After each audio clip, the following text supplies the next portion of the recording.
पोर्टा पोटी party कहा जाता है। तो ये जो इस तरह की पार्टियां होती हैं उनका सच क्या है? इवन वो जो भी शेख थे या जो भी थे उन्होंने पूरे उसके जिस्म पे, नंगे जिस्म पे पॉटी की और कई दिन तक की उसको, मतलब इस कदर ऐसा कर दिया उसको कि जैसे वो एक कमोड है, कमोड को भी हम फ्लश करते हैं, लेकिन उसको फ्लश करने की, उसको धोने की, उठने की इजाज़त नहीं थी। जो आएगा उसी के ऊपर पॉटी करेगा। कई एक महीने में हज़ारों लोगों ने जिसके साथ सेक्स किया हो और न जाने कितने लोगों ने उसके ऊपर पॉटी की हो, तो वो औरत क्या, वो तो एक जिंदा भी नहीं है, इंसान भी नहीं है। मैं वो भूल जाऊँगी, वो गंदगी, वो मेरे मुंह में जाता हुआ सब चीज़ें, वो मेरे ऊपर करते हुए, और मैं हिलने की मुझे इजाज़त नहीं थी। वो कई मुस्टंडे मेरे इर्द गिर्द खड़े हमेशा बारी बारी से होते थे कि कोई उठ ना जाऊं मैं। मेरे जिंदा लाश है कि सबसे पहले हमारे चेहरे पे जो भी आता है वो हमारे मुंह पे करना चाहता है। हम कहते हैं ना कि किसी के मुंह पे थूक देना, ये उसके मुंह पे पॉटी कर देना था। जो मर्द हैं उनके बीच एक ट्रे पहले ही रखी जाती है गाड़ियों की, और जैसी लाइट गई तो सबने चाबियाँ उठाई। जिसकी चाबी उसकी बीवी। मान लो आपकी गाड़ी की चाबी है तो मेरी बीवी है, मैंने उठाई अगर उस रात के लिए, उस रात के लिए। ये ना किटी है ना किसी और तरह की पार्टी, ये स्पेशली वाइफ स्वैपिंग है, जहाँ पे महिला 40 से ऊपर नहीं होनी चाहिए और पुरुष 45 से ऊपर नहीं होना चाहिए। उन्हीं की एंट्री है। उनका कहना ये था कि मेरा वो जो पहली बार का एक्सपीरियंस है, मैं उसे ज़िंदगी में नहीं भूलूंगी। मैं उसके सामने हाथ जोड़ रही थी, पैर पकड़ रही थी कि आप बाहर कह देना कि ऐसा सब कुछ हुआ है, लेकिन ऐसे मत करो मेरे साथ। तो बोले मेरी बीवी तो है किसी के पास। इतना सपाट जवाब था उनका, जैसे उन्हें कुछ मतलब नहीं, उन्हें केवल इस काम से मतलब था मेरे साथ। लड़के लड़कियां थे, सुबह 4 बजे जब रेड हुई तो किसी से उठा नहीं जा रहा था, कोई अपने होश में नहीं था, किसी को नहीं पता था। और ये रेव पार्टी इतनी खतरनाक है कि हर चीज़ होती है, कपड़े उतरते हैं, नशे में कोई पता नहीं होता कौन किसके साथ सेक्स कर रहा है। तब मेरे पास किसी का फ़ोन आता है कि आप यूक्रेन की बात कर रही हैं, आप दुबई की बात कर रही हैं, आप इंडिया की बात क्यों नहीं करती, आप उन ब्रॉथल्स की बात करती हैं। उससे बुरा मैंने देखा है, आप चूना मिर्ची की बात करती हैं, पर मैंने उससे भी बुरा देखा है कि मैं हिल नहीं सकती, मुझ पर मक्खियाँ मंडरा रही हैं, तो मिर्च डाल के उसके साथ सेक्स कर सकते हैं, प्रोटेक्शन लेगा उनके मुस्टंडे। चूना डाल के मैंने मरते हुए देखा। वो अफगान में उनकी लड़की थी और यहाँ लॉ कर रही थी, दिल्ली में कहीं किसी से प्यार हुआ और वो बेच गया। मैंने एकदम उसका चेहरा हटाया तो इतना चल रहा था, आँख भी नहीं थी, इधर से देखो तो इतना भद्दा कि डर लग रहा था, और इधर से देखो तो इतनी सुंदर सी लड़की। हमारी खिड़की में रेलिंग होती है, जाली होती है, वहाँ कुछ नहीं होता है, खुला होता है दरवाजे की तरह। उस खिड़की में झाँकना तो यहाँ से झाँकना है, आप यहाँ से थोड़ी झाँक रहे हैं, इसे कोई नहीं देखता है। इसीलिए तो ऑक्सीटॉक्सिन का यूज़ किया जाता है कि आप यहाँ से ग्रोन अप लगें। ये तो ज़िंदगी यहाँ तक की है, चेहरे से क्या मतलब, ग्रोथ के लिए इंजेक्शन। अपने गाँव वापस जा रही हूँ तो ये मुझसे बच्चा मांग रहा है, तो मेरे सामने कहता है कि अरे तो तेरे पास बच्चा नहीं है तो तेरी पोती होगी, नाती होगी तेरी। और उससे पूछा कौन है ये और तुम इसकी सुन क्यों रही हो, लात मार के नीचे फेंको इसे। तो उसने कहा ये दरोगा जी हैं, बिना वर्दी थे वो। मैंने कहा जाओ दरोगा जी चले, कि मुझे वो 8-10 दिन बाद मिलते हैं। और कहाँ मिलते हैं? एंटी ह्यूमन ट्रैफिकिंग थाने में।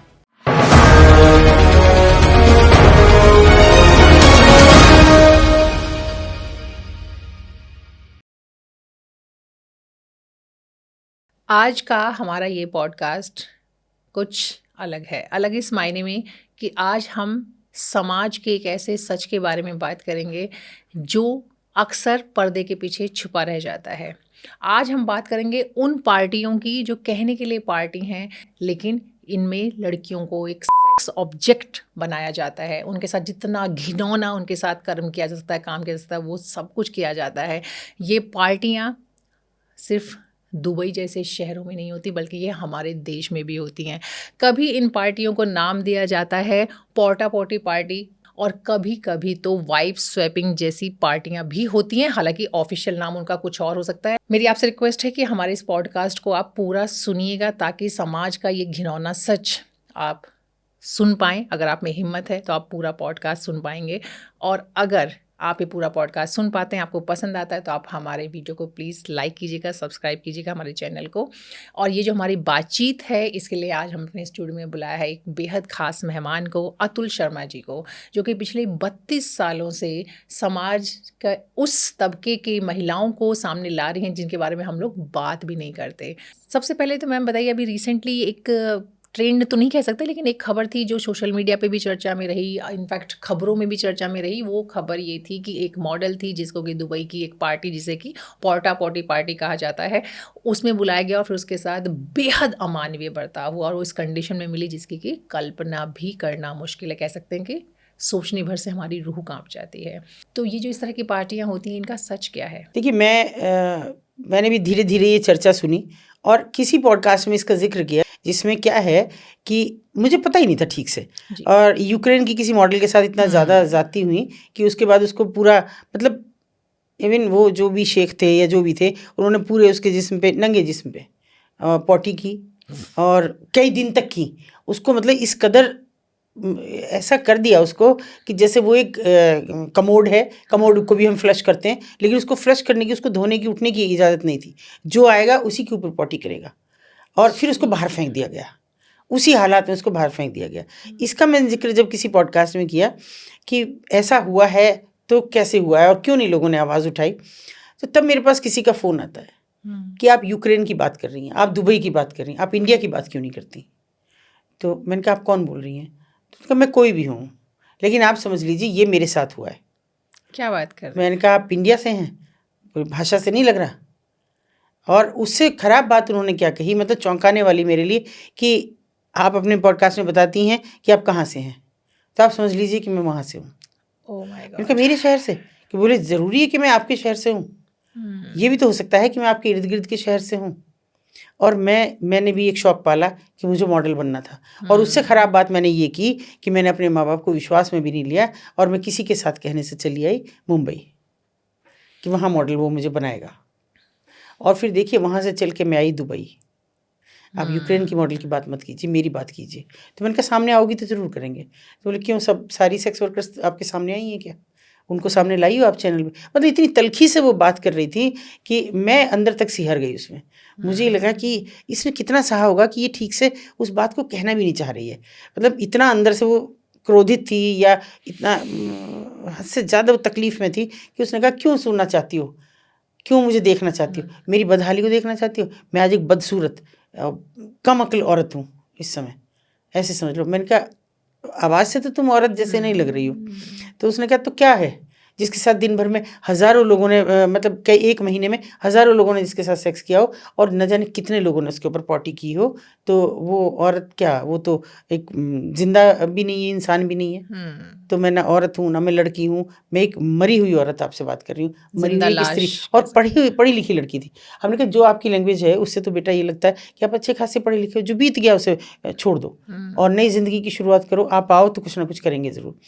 तो उसने कहा शुरुआत करेंगे आप? मैं वो भूल जाऊंगी, वो गंदगी, वो मेरे मुंह में जाता हुआ सब चीज़ें, वो मेरे ऊपर करते हुए, और मैं हिलने की मुझे इजाज़त नहीं थी।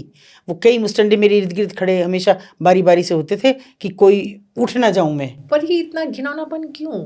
I mean, क्या ये देखिए, क्या ये क्या सोच इसको है? देखिए, अगर जैसे आप लोग कहते हैं सर्वाइवल ऑफ द फिटेस्ट, मैं नहीं कहती। मैं कहती हूँ कमज़ोर पे ही ताकत की आजमाइश है। चाहे वो कहीं एक ब्रॉथल हो और या ये इस तरह की पार्टी, ये कमज़ोर पे ताकत की आजमाइश है। उन्हें पता है ये औरतें कहाँ शिकायत करेंगी, इनका पासपोर्ट जब्त करेंगे या इनका वीज़ा आप नहीं देंगे इनको, उन्हें नहीं देंगे, तो ये वहीं सड़ती रहेंगी और जिस दिन आप चाहेंगे उस दिन इनको फेंक देंगे बाहर। मरती हूँ तो मर जाएं और खड़ी होने के लायक हों तो उठ के चली जाएं किसी भी तरह से। मैंने पूछा तुम वापस कैसे आई? बोले जो मुझे ले गया वही वापस ले आया। अब देखिए ये और भी चौंकाने वाली बात थी। मैंने कहा मेरे लिए तो ये बात समझने से भी मैं नहीं समझ पा रही हूँ। तो उसने कहा वही तो मुझे लेके गया, जो मुझे मेरे घर से गांव से निकाल के मुझे मुंबई ले गया, वो मुंबई से निकाल के मुझे दुबई की चकाचौंध में ले गया और वहाँ से उस नर्क में ले गया कि जो आपके शहरों में बज बजाते हुए गंदे नाले ना, उससे भी कहीं बुरे। आप उन ब्रॉथल्स की बात करती हैं, उससे बुरा मैंने देखा है। आप चूना मिर्ची की बात करती हैं, पर मैंने उससे भी बुरा देखा है कि मैं हिल नहीं सकती, मुझ पे मक्खियाँ मंडरा रही हैं और मैं ऐसी जगह पे डाल रही हूँ कि जहाँ दूर तक कुछ नहीं दिख रहा है मुझे। ये बीच में मैं माफ़ कीजिएगा, बीच जी। में मेरा आपने चूना मिर्ची की बात की, ये क्या है? ये बहुत ख़राब है। अगर कोई लड़की किसी ब्रोथल में ज़बरन लाई गई हो और वो काम करने के लिए तैयार ना हो तो मिर्च डाल के उसके साथ सेक्स कर सकते हैं, प्रोटेक्शन लेगा वो उनके मुस्टंडे। चूना डाल के मैंने मरते हुए देखी लड़की कि जो अंदर से मर गई, जल गई और चली गई दुनिया से। तो अगर वो ये कह रही है कि इससे भी बुरा था तो उससे भी बुरा उसने झेला, वो जीते जी। उसने कहा कि छू ना डल के वो मर गई जिसकी आप बात कर रही हैं, लेकिन मैं जिंदा हूँ और जिंदा नहीं हूँ। जिंदा तो क्या ही होगा, जिंदा लाश है। लाश है कि सबसे पहले हमारे चेहरे पे जो भी आता है वो हमारे मुंह पे करना चाहता है कि तुम इतनी खराब औरतें, हमारे घर की औरतें देखो पर्दे से नहीं निकल सकती, इनको कोई छू नहीं सकता, इन्हें कोई देख नहीं सकता, और तुम वहां से हिंदुस्तान से यहाँ जाती हो, तुम औरत कहलाने लायक नहीं हो। तो हम कहते हैं ना कि किसी के मुंह पे थूक देना, ये उसके मुंह पे पॉटी कर देना था, उससे भी गंदा। अच्छा, इतना विस्तार से तो जो आप बता रही हैं, क्योंकि इसमें खबरें जरूर आई लेकिन बहुत ही मतलब डिटेल में कभी बात नहीं हुई। डिटेल में इसलिए नहीं हुई ना क्योंकि कोई खुल के सामने नहीं आया। अरे ये बात मैं ही तो कह रही हूँ, और तो कोई नहीं कह रहा ना। हाँ, उस लड़की को मैंने लाख कहा, मैंने कहा बेटा आओ, तुम्हारे जैसी और बच्चियां बच जाएंगी। उन्होंने कहा क्यों बचाना चाहती हो? मुझे भी नहीं बचाना, मुझे भी नहीं बचना चाहिए था। क्यों मैं निकल के गई, अपने माँ बाप की इज्जत को दाव पे लगा? क्योंकि हम छोटे शहरों के लोग हैं, हम कर तो लेते हैं एक बार ऐसा कुछ काम, हमारी बच्चियाँ एक बार कर तो लेती हैं, लेकिन अगर किसी जंजाल में फंस जाए वापस लौटने का साधन नहीं है उनके पास, क्योंकि या तो हॉरर फिल्म का शिकार हो जाए, घर में तो उनकी एंट्री नहीं रह जाती उसके बाद। तो उसके पास नहीं था। और उससे बड़ा चौंकाने वाला ये था जब मैंने उससे पूछा कि बेटा देखो अभी तो समय है, तुम लौट आओ। जब वहाँ से आ गई, कहाँ है मेरा भारत? ये शब्द ऐसे थे जो अंदर तक किसी भी स्त्री को हिला दें कि आज मैं वो कर रही हूँ जिनके बारे में आप बात कर रही हैं। अगर मैं आपका पॉडकास्ट ना देखती तो बात यहीं ख़त्म हो जाती। मैंने कहा ब्रॉथल में हूँ, मैं निकाल सकती हूँ, मुझे निकलना नहीं है, मुझे रोटी खानी है। मैंने कहा बेटा रोटी यहाँ भी है, मैं समझा लूँगी तुम्हारे माँ बाप को, मुझे एक बार एड्रेस तो दो, मैं पहले उनसे बात करूँगी, उसके बाद तुमसे करूँगी। कि नहीं, मैं उन्हें और जलील नहीं कर सकती, मेरी वजह से मेरे भाइयों की शादी रुक गई, तो भाइयों की मेरी शादी नहीं हुई। अभी थोड़े हम ऐसे ही शहरों के लोग हैं कि जहाँ अगर लड़की चली जाए अपनी मर्जी शादी भी कर ले तो उस घर में शादी होनी मुश्किल हो जाती है। राइट। तो मेरे भाइयों की शादी नहीं हुई, मेरी बहन की बड़ा मुश्किल से मैं छोटे से घर में शादी की गई। पता मैं सब्र रखती हूँ, तो मेरे लौट के आने का कोई मतलब नहीं है। मेरे माँ बाप ने सब्र कर लिया होगा कि मैं मर गई, तो मैं नहीं आऊँगी कभी भी। पर औरों को बचा सकती है तो बचा लो। तो ये मॉडलिंग का एक ऐसा इतना कड़वा और गंदा घटिया अंधेरा पक्ष है जिसको सामने आना ही होगा। जी जी, नहीं आएगा तो मॉडलिंग के नाम पर बच्चियाँ जाती रहेंगी। देखिए प्रियंका जी, एक टाइम और भी था। एक टाइम ये था जब हमारी उम्र थी, उस समय भी लोगों को फिल्म इंडस्ट्री के प्रति चार्म था, और भागते थे बच्चे कि हमें तो हीरोइन बनना, हमें जया भादुड़ी बनना है। बहुत एक टाइम क्रेज था जया भादुड़ी का कि वो जया भादुड़ी बनना है हमको, फिर रेखा बनना है हमको। मगर भागने के बाद भी वो एक्स्ट्रा बन के रह जाती थी। बिल्कुल, है ना, वापस भी आ जाती थी। और अगर आप कड़वा से देखिए, आप पता नहीं, मैं नहीं जानती कि कितने लोग इस बात से वाकिफ है, होना चाहिए सबको। एक चाइल्ड आर्टिस्ट थी और अच्छा खासी थी, उसके बाद थोड़ी ग्रोन अप हुई, और क्या परिस्थितियां हुई कि 16 साल की उम्र में, 16-17 साल की उम्र में वो एक वेश्यावृत्ति रैकेट में पकड़ी गई। बसु की बात कर रहे हैं आप, मकड़ी की जो एक्ट्रेस है ना, फिर से उन्होंने सरवाइव किया। मैं सैल्यूट करती हूँ कि तुम एक गंदगी से निकली और तुमने फिर से अपना मुकाम हासिल कर लिया। तो करो, बच्चों को बताओ कि मैं सभी माँ बाप से अपील करती हूँ कि मॉडलिंग या फिल्मों में जाना या कुछ भी चीज़ कोई बुरी नहीं है, मगर अपने बच्चों को समझाओ कि हमारे पास रह के हम हमेशा तुम्हारे पास एक छाते की तरह रहेंगे, उसके अंडर में काम करोगी छाते के तो सुरक्षित रहोगी। और बच्चों से भी मैं तो कहती हूँ कि भैया तुम्हारे माँ बाप से, तुम्हारी परिवार से ज्यादा और सिक्योर जगह कौन सी होगी, उनको विश्वास में रखो, बच जाओ। लेकिन आप ये बताइए कि ये जो आपने बताया कि मॉडलिंग की बात हम कर रहे हैं, तो मॉडलिंग में तो बहुत पहले से भी कहा जाता था कि ये जितने भी आप ग्लैमर वर्ड हैं, आपकी फैशन इंडस्ट्री है, आपकी फिल्म इंडस्ट्री है, जहाँ पे भी ग्लैमर जुड़ा हुआ है, उसकी सच जो है वो बहुत सारे ऐसे सच हैं जिसपे कि पर्दे के पीछे रहते हैं, और शायद उस पर बात करना मतलब लोग करना नहीं चाहते। जी जी, बिल्कुल बिल्कुल, कास्टिंग काउच के बारे में बात होती है, लेकिन थोड़ी बहुत बात होती है, फिर बात खत्म हो जाती है, क्योंकि सारे बड़े नाम इन्वॉल्व होते हैं, तो चीजें उस तरह से सामने नहीं आती। लेकिन जो आप बता रहे हैं कि हम लोग जो पार्टियों की बात कर रहे हैं, तो ये चूंकि बहुत गंभीर विषय है और शायद उस तरह से इस पर बात हो नहीं रही है। चलिए, तो हमने बात की दुबई की पार्टियों की, जहाँ पे कि पैसा इन्वॉल्व है। हम सब जानते हैं कि जब भी हम इधर के मिडिल ईस्ट की बात करेंगे तो वहाँ पे आपका लग्जरी आती है उसके साथ, और बहुत सारी लग्जरी के साथ आई थिंक ये मिस्ट्री भी अब आ गई है उसके साथ साथ, राइट। लेकिन हम जब पार्टीज़ की बात करते हैं तो हमारे इंडिया में भी थोड़ी अलग में पीछे रही, और अभी भी बीच में गाय बगाई, बीच में कभी रेड पड़ती है तो पकड़ी जाती हैं। तो वो पार्टियाँ कितनी करीब हैं इस तरह की जो पार्टी हैं, जो दुबई की बदनाम पार्टियों की हम बात कर रहे हैं, वो उसके कितने करीब है? देखिए, पहले तो रेव पार्टी की जब हम बात करते हैं, ऐसे तो हम बड़े हों छोटे शहर में हुक्का बार्स पे छापे लगते हैं, हुक्का बैठ के पी रहे हैं, वो कलरफुल कुछ फ्लेवर्ड तंबाकू होता है और उसको बच्चे पी रहे हैं, तो वो भी बैन है। आप हुक्का बार, ऐसे हुक्का बार में दिल्ली में हर जगह देखती हूँ, हाँ, मेरे शहर में भी है, मगर फिर भी रेड होती है। और रेव पार्टीज का क्यों नहीं पता लगता तुमको लास्ट तक? मैं एक छोटी सी घटना से बताऊंगी। एक रेव पार्टी का हमारे पास, और मेरा बहुत नज़दीकी बच्चा उसमें इन्वॉल्व था। बाई चांस वो औरों को, जो अपने साथी थे, उनको इनविटेशन भेज रहा होगा, वो एक इनविटेशन गलती से मेरे पास आ गया। मैंने उसको तुरंत फ़ोन करके कहा ये क्या है? तो उसने कहा कुछ नहीं, रेव पार्टी है ऐसी। अरे कुछ नहीं होगा वहाँ पे, आप ऐसी बात ही, बहुत नज़दीकी रिश्ते में, बिल्कुल कुछ ऐसा नहीं है, वहाँ पे हम लोग एंजॉय करेंगे, थोड़ा बहुत दारू शारू पी लेंगे, बस ऐसे करके उसने मुझे कहा। मेरे लिए वो भी ख़राब था, क्योंकि मैं अपनी फैमिली में एक मेंटेन करके रखती हूँ कुछ चीज़ें। हमने कहा तो ये तो नहीं होगा भाई, वरना सोचो जो कुछ होना। लेकिन वो हुआ और होने के बाद में ये हालत हुई, सुबह 4 बजे रेड हुई। उससे पहले मैं सूचना दे चुकी थी कि वहाँ उस जगह पे हो रहा है, क्योंकि वो एक बड़ा होटल था, 5 स्टार था। तो मैंने कहा वहाँ पे हो रहा है, आप जाके देखो। लड़के लड़कियाँ थे। सुबह 4 बजे जब रेड हुई तो किसी से उठा नहीं जा रहा था, कोई अपने होश में नहीं था, किसी को नहीं पता था। माँ बाप सिर पकड़ के बैठे हुए थे, पूरा थाना SSP सब भरे हुए थे। कि मैं समझती हूँ कि लगभग 500 लड़के लड़कियाँ थे उसमें। वो इतनी बड़ी रेव पार्टी थी। और होली के आसपास की ये बात है कौन सा वो नशा था कि जो कई दिन तक मैंने पेरेंट्स को लगातार सबको बात की, क्योंकि शहर का मसला था। तो सब ने कहा कि नशा ही नहीं उतर रहा जी, पूछें क्या, कैसे गए वहाँ तक।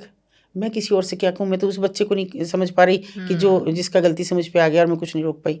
तो ये छोटे शहरों में पैर पसार रहे हैं। और ये रेव पार्टी इतनी खतरनाक है जहाँ हर चीज़ होती है, कपड़े उतरते हैं, नशे में कोई पता नहीं होता कौन किसके साथ सेक्स कर रहा है, कौन नहीं कर रहा है, कौन कहाँ ले जा रहा है लड़की को। पूरा होटल होता है उनके बुक, वो बड़े लोग बुक करते हैं। क्या उन बच्चों के बस की है वो बुक करने? जो पढ़ने वाले बच्चे हैं, जो छोटा मोटा रोजगार करने वाले बच्चे, वो कोई हाई प्रोफाइल जॉब करने वाले बच्चे नहीं है उसमें। वो तो अपने आप को निकाल के ले गए जी। आप ये कह रहे हैं कि छोटे बच्चों के नाम पे, यंगस्टर्स के नाम पे जो है पीछे जो है बड़े लोग हैं जो इसमें इन्वॉल्व हैं। हाँ। और वो कहीं ना कहीं लड़कियों का मिसयूज कर रहे हैं। बिल्कुल। ये कैसे पता कि उनका यूज, उनके साथ जो सेक्स हुआ वो उन लड़कों ने किया कि कोई और ही था? वो तो खुद ही इसी हालत में नहीं 4 बजे तक कि वो कोई खड़ा भी हो सके अपने पैरों पे। और जबकि सब लड़कियों ने होश में आने के बाद ये कहा कि नहीं, हमें महसूस हुआ कि हमारे साथ कुछ हुआ है। तो औरत का शरीर है, उसको तुरंत पता लगता है। तो हर लड़की ने कहा कि हाँ मुझे लगा ये। तो क्या था ये? और देखिए, मैं तो खुल के बोल रही हूँ। मुझे लोग कहते हैं कि अभी उन लोगों से तो बहुत बार बच गई हूँ, इतनी थ्रेटन और इतनी एक्सीडेंट्स के बाद भी इनसे नहीं बचोगी। आज भी इतना बड़ा 2 पेज का अखबार में विज्ञापन है ओयो होटल का कि हम आपको कम चीज़ पे ये मुहैया करा। क्या मुहैया करा रहे हैं आप? छोटे छोटे बच्चे, कॉलेज के लड़के लड़कियां, मुंह बांध के दुपट्टा, लड़की बाइक पे बैठेगी, 1 घंटे के लिए बुक करेंगे, कोई नाम नहीं, कोई कुछ नहीं, गए, बुकिंग हो गई, अंदर चले गए, आ गए। क्या परोस रहे हैं? 2 घर में कमरे हैं, कहीं ऐसी सुनसान में कमरा है और एक कमरा ओयो होटल का बोर्ड लगा है। और वो शान से कहते हैं कि हमने देखिए आपको कैसे आमदनी का साधन, आप गरीब हों, आप लोअर मिडिल क्लास के लोग हों, आपके पास घर में 2 कमरे, आप एक को होटल की तरह इस्तेमाल कर सकते हैं। तो आपको ना तो कहीं कुछ करना है, ना कहीं रजिस्ट्रेशन कराना, ना GST है, ना होटल रजिस्ट्रेशन है, ना मानक पूरे करने हैं, ना कोई रिसेप्शनिस्ट, ना कुछ रखना। दिन भर में आपको 10 बुकिंग मिल रही है, क्या फ़र्क पड़ रहा है?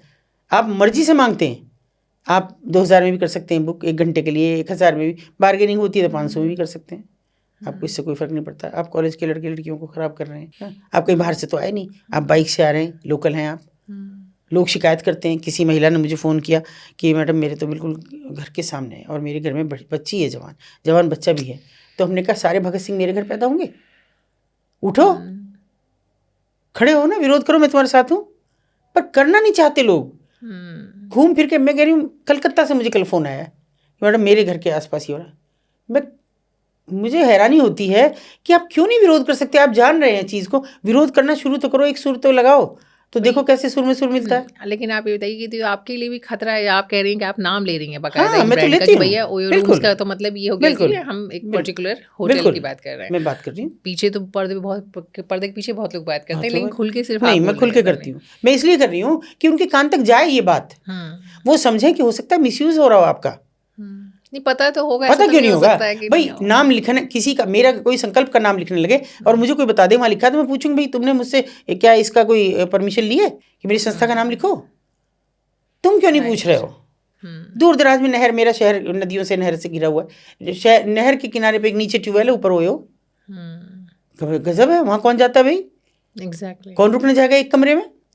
अगर व्यापारी कोई रुकना है तो होटल हाईवे पे दुनिया भर के होटल्स हैं, एक से एक अच्छे होटल्स हैं। बिल्कुल। वहाँ जंगल में रुकने कौन जाएगा पूरा शहर पार करके?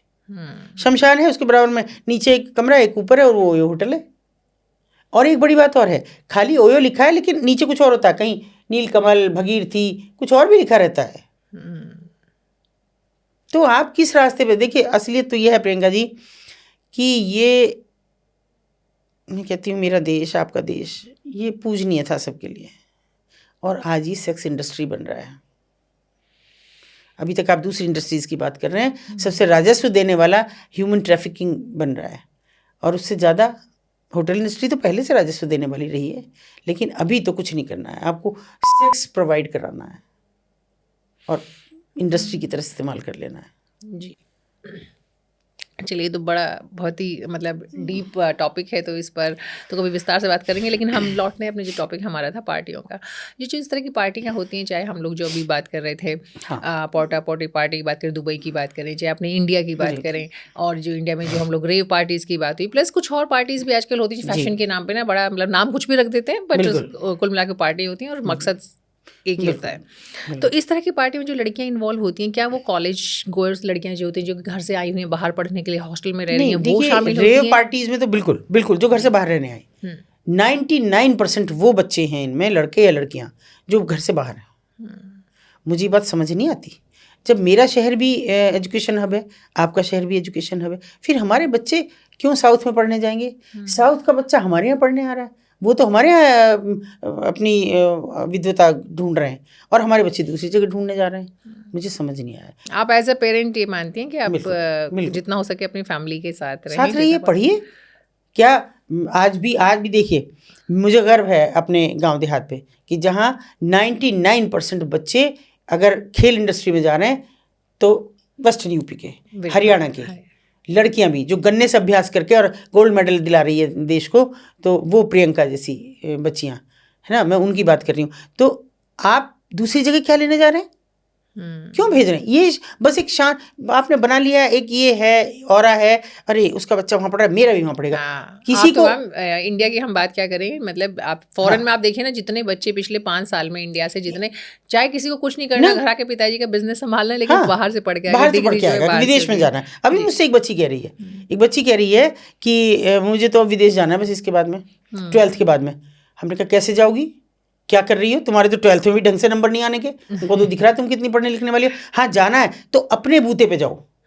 तुमको स्कॉलरशिप मिल रही हो, तुम्हें कुछ क्वालिफाई कर रहे हो, कोई चीज़, कोई ऐसा एग्जाम क्वालिफाई कर रहे हो जिससे फ्री सीट मिल रही हो तुम्हें, जाओ IIT में जाओ। हमारी तो दी बेस्ट IITs हैं, क्यों नहीं जा सकते? और जितने भी देहात से जा रहे हैं IIT में भी, बिल्कुल गाँव देहात से, क्योंकि अभी तक वो जड़ों से जुड़े हुए बच्चे हैं। तो आप बता रहे हैं कि एक तो इनमें लड़कियां इन्वॉल्व होती हैं जो कि घर से बाहर रह रही हैं। अब सवाल ये आता है कि ये लड़कियां किस चीज़ के लिए इन्वॉल्व हैं? क्या ये पैसे के लिए इस तरह का काम कर रही हैं, या फिर उनको लगता है कि ये करने में मज़ा है? सो कॉल्ड नहीं, पैसा नहीं है। वो तो देखिए, अभी नया नारा तो चल रहा है, माई बॉडी माई चॉइस। उसको इस्तेमाल करके उनको लग्जरी जुटानी है। बात पैसा नहीं है, लग्जरी जुटानी है, जिसमें ब्रांडेड शूज़ हों, लग्जरी की कोई लिमिट नहीं, लग्जरी की लिमिट नहीं। पैसे की लिमिट हो सकती है, लग्जरी की कोई लिमिट नहीं है। माँ बाप उतना ही देंगे जितना आपकी पढ़ाई पे खर्चा आ रहा है। तो आप कह रहे हैं कि हॉस्टल में जो लड़कियां रहती हैं वो भी इस तरह की चीज़ों में इन्वॉल्व रहती हैं? बिल्कुल बिल्कुल। उनको देखिए, एक कमरे में 2 लड़कियां रह रही हैं, वो थोड़ा ज़्यादा पैसा उसको आ रहा है शायद घर से, या कहीं से भी आ रहा है, पता नहीं। वो अच्छे से कुछ ब्रांड का पहन रही है, ज्वेलरी ब्रांड की पहन रही है, तो उसको भी चाहिए। तुमको चाहिए तो तुम चलो, और चलो तो माँ बाप की गलती आप देखिए, कभी तो घर जा रही हो तब माँ बाप नहीं पूछते भाई ये ड्रेस कब ली, और ये अगर तुम इस किसी ब्रांड का नाम लेके कि इसके ब्रांड की है तो ये तो बड़ी महंगी है, तुम्हारे पास कैसे आ गई? और सच बताऊं, हम तो देहात के लोग हैं, हमें तो पता ही नहीं लगता कि ब्रांड में और नॉन ब्रांड में क्या फ़र्क है। सच में नहीं लगता। जी, जी। अगर हम लोग इस तरह की पार्टीज़ की बात करें तो इसमें एक चीज़ बहुत चर्चा में गाहे-बगाए आती है, लेकिन अक्सर खुल के सामने नहीं आती, वो होती है वाइफ़ स्वैपिंग की बात। अभी तक हम बात कर रहे थे वो लड़कियाँ जो कि अपनी चॉइस से जा रही हैं, हाँ और इसमें एक चीज़ और हम जानना चाहते थे इससे पहले कि हम अपने अगले टॉपिक पे बात करें कि ये इन्फ्लुएंस की हम बात करें तो वेल ऑफ फैमिली से कितनी लड़कियाँ आती हैं जो इस तरह की चीज़ों में इन्वॉल्व हैं, जिनके ठीक-ठाक घर से भी पैसा ठीक-ठाक मिल रहा है, लेकिन फिर भी वो कर रही हैं?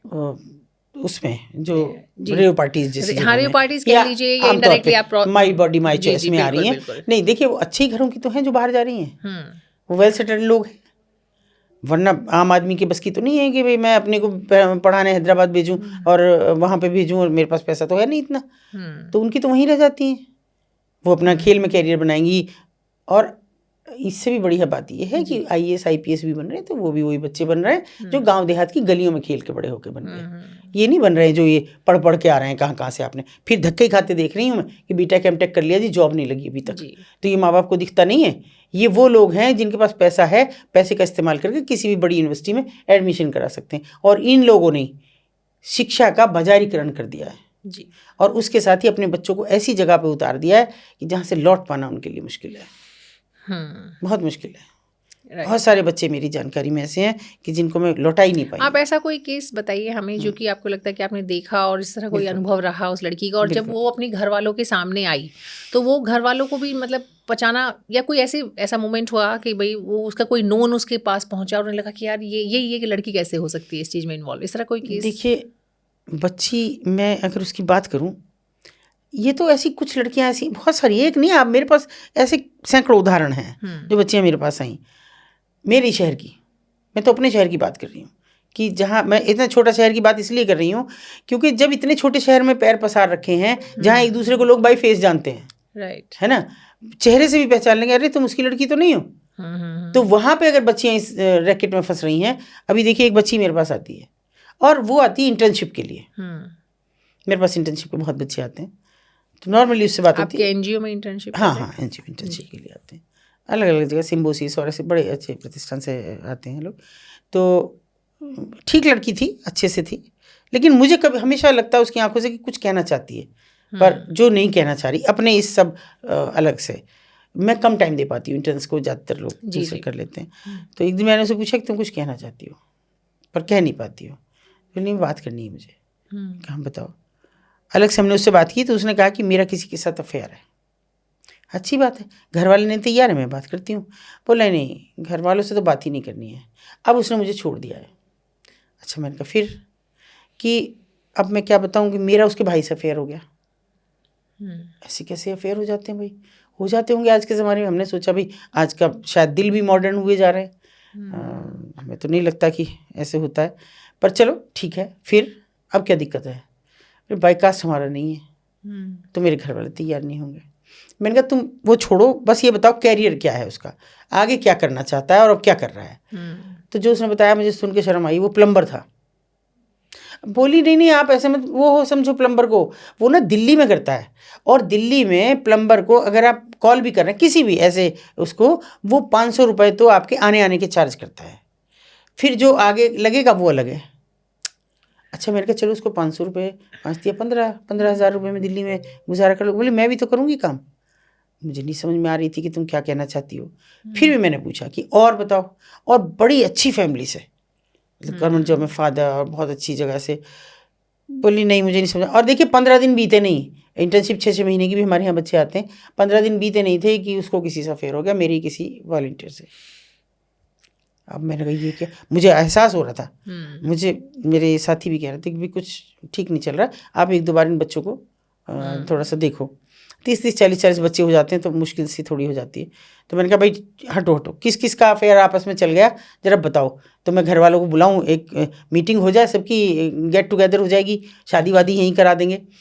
नहीं कोई बोला, बात ख़त्म हो गई, मैंने बहुत ज़्यादा नहीं कहा। फिर उसके बाद में होता है कि मैंने उस लड़की को पकड़ लिया पिक्चर हॉल में। मुझे किसी ने, एक जले हुए ने जिसको छोड़ दिया, उसने मुझे कहा कि वो आज पिक्चर देखने गई है। किसी तो आपका खबरी वही था? खबरी वो भी उन्हीं में था। क्योंकि वो पीछे से उसको छोड़ा हुआ था। उसने बताया कि वो पिक्चर देखने गई है, तो हमने उसको पिक्चर हॉल में पकड़ा। हमने कहा भाई अब ये 5वें नंबर का है हमारे देखते देखते, अब हम तुम्हारी कहाँ से मदद करें।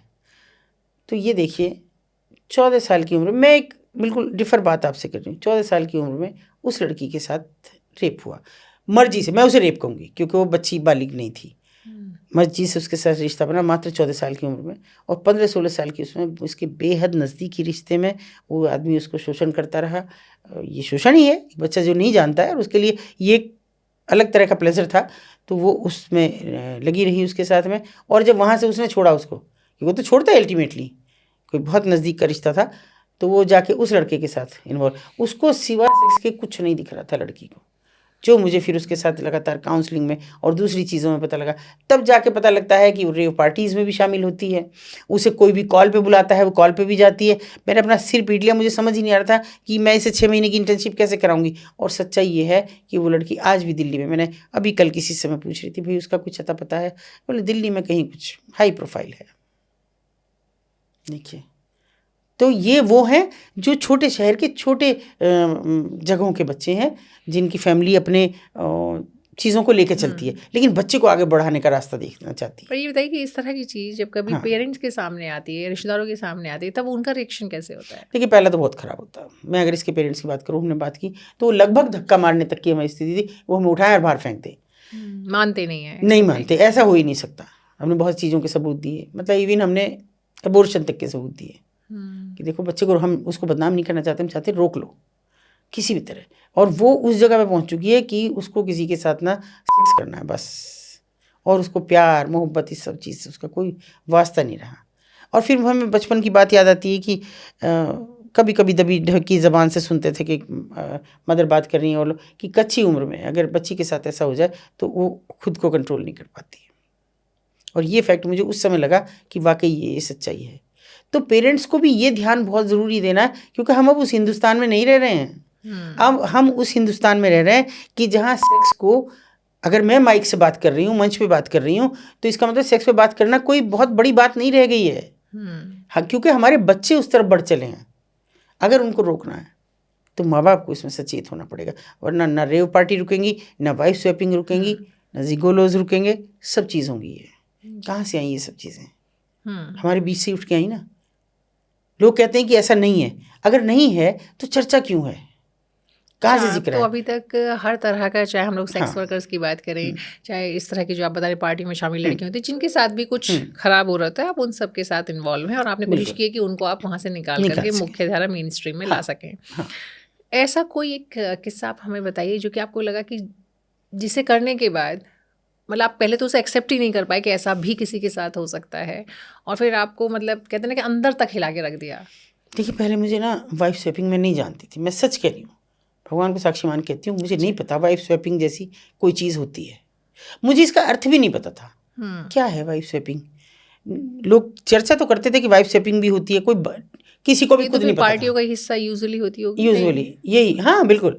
तो वो लेकिन हाई प्रोफाइल लोगों की पार्टीज होती हैं जी, बड़े ऑफिसर्स हों, बड़े व्यापारी हों, जिनके पास पैसे की था ना हो, जिनके पास रुतबे की था ना हो, वो लोगों की ये पार्टीज होती थी। हमको नहीं पता कहाँ हो रही हैं, कौन हो रही हैं।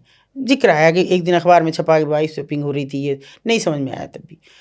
फिर हमारे पास एक महिला आई, कम उम्र की, और उन्होंने कहा शादीशुदा थी, तो उन्होंने कहा जी मुझे बिल्कुल अकेले में बात करनी है और मेरी पहचान नहीं किसी को पता लगनी चाहिए। मैं कहा चलो आप, मैं अलग अपने कमरे में ले गई, उन्होंने बात की। तो मेरे लिए बड़ा शॉकिंग था वो कि ट्रे में चाबियाँ रखी जाती हैं सबकी गाड़ियों की, कि मुझे भी नहीं पता था। पार्टी में मैं गई हूँ पहली बार अपने हस्बैंड के साथ, तो 1 मिनट के लिए लाइट जाती है और जो मर्द हैं उनके बीच एक ट्रे पहले ही रखी जाती है गाड़ियों की। तब तक भी मुझे कुछ नहीं समझ आ रहा था, और जैसी लाइट गई तो सबने चाबियाँ उठाई, जिसकी चाबी उसकी बीवी। ओह गॉड। मान लो आपकी गाड़ी की चाबी है तो मेरी बीवी है, मैंने उठाई अगर उस रात के लिए, उस रात के लिए। अभी तो उनका कहना ये था, बोली मैं एक्सेप्ट नहीं कर पा रही, मैं कितनी बार हो चुका है साहब, 4-5 बार हो चुका है। इनका फैमिली में कौन कौन है, मतलब मायके में भरा पूरा परिवार है, तो उनसे क्यों नहीं बात करती हूँ? वो नहीं कर सकती, ये मजबूत आदमी है, मुझे इस कदर बदनाम करेगा कि मेरे परिवार वालों को आत्महत्या करनी हो जाएगी। तो आप ये कह रही हैं कि जिस महिला की आप बात कर रही हैं, मैरिड थी और उसके बाद उसके साथ पहली बार ऐसा हो, तो फिर वो चली गई, मतलब उसने फिर जैसे विलिंगली कह लीजिए, अनविलिंगली कह लीजिए, उसका मजबूरी थी। अनविलिंगली तक का तो प्रश्न ही ना, विलिंगली का कोई, वो प्रेशराइज होके जाती रही, और तीसरी चौथी बार में वो हमारे पास आई कि मैं अब नहीं जाऊँगी, हर सैटरडे मुझे जाना हो रहा है, हर सैटरडे में ये वाइफ स्वैपिंग का खेल हो रहा है। तो मैंने कहा बाकी लोग हर किसी ने ऐसी समझौता कर रखा है, कुछ ने ये कहना शुरू कर दिया कि अब तो हमें इसमें आनंद आने लगा, नयापन है। देखिए नयापन है, हर बार एक नया है हमारे पास चॉइस। और मैंने कहा तुम्हारी चॉइस कहाँ है, तुम चाबियों में बंद हो, राइट, है ना, तुम कहाँ हो, चाबी उठी और तुम गई, इतना सही तो हुआ, तो तुम्हारी चॉइस कहाँ है। बोली यही मैं नहीं एक्सेप्ट कर पा रही हूँ, जो दूसरे लोग कर रहे हैं मैं नहीं कर पा रही हूँ, मैं मरती हूँ 100 बार उस आदमी के पास, वो हर तरह से ट्रीट करना चाहता है, बहुत पोलाइटली करता है, क्योंकि ये पहले से तय है, कोई शोर शराबा नहीं, कोई मारपीट नहीं, कोई किसी के साथ कुछ नहीं करेगा ताकि बाहर तक बात ना जाए, क्योंकि सबकी इज्जत है बाहर जाके, लेकिन सब कुछ होता है बंद कमरे में।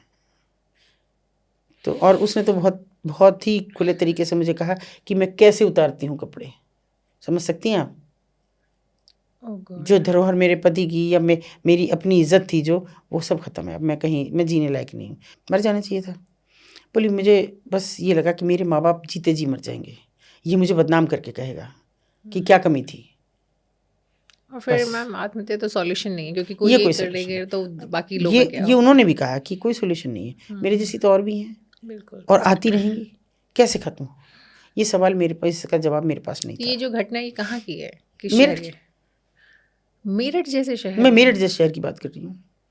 देखिए हम लोग कहें ना कि अगर टियर 1 शहरों की बात करें, नहीं, मुंबई, तो हम होड़ में मारे जा रहे हैं। आप समझिए, हम जैसे शहरों के लोग दूसरे को देख के हम उसमें मारे जा रहे हैं। हमारे यहाँ रेव पार्टी का क्या काम, हमारे यहाँ हुक्का पार्टी का क्या काम है, लेकिन हो रहा है ना, सब हो रहा है। और ये मैं अगर बात करूँ तो मैं 8-10 साल पुरानी बात कर रही हूँ आपसे। क्या बात कर रहे हैं? वाकई में मैं 8-10 साल पुरानी ये बात कर रही हूँ।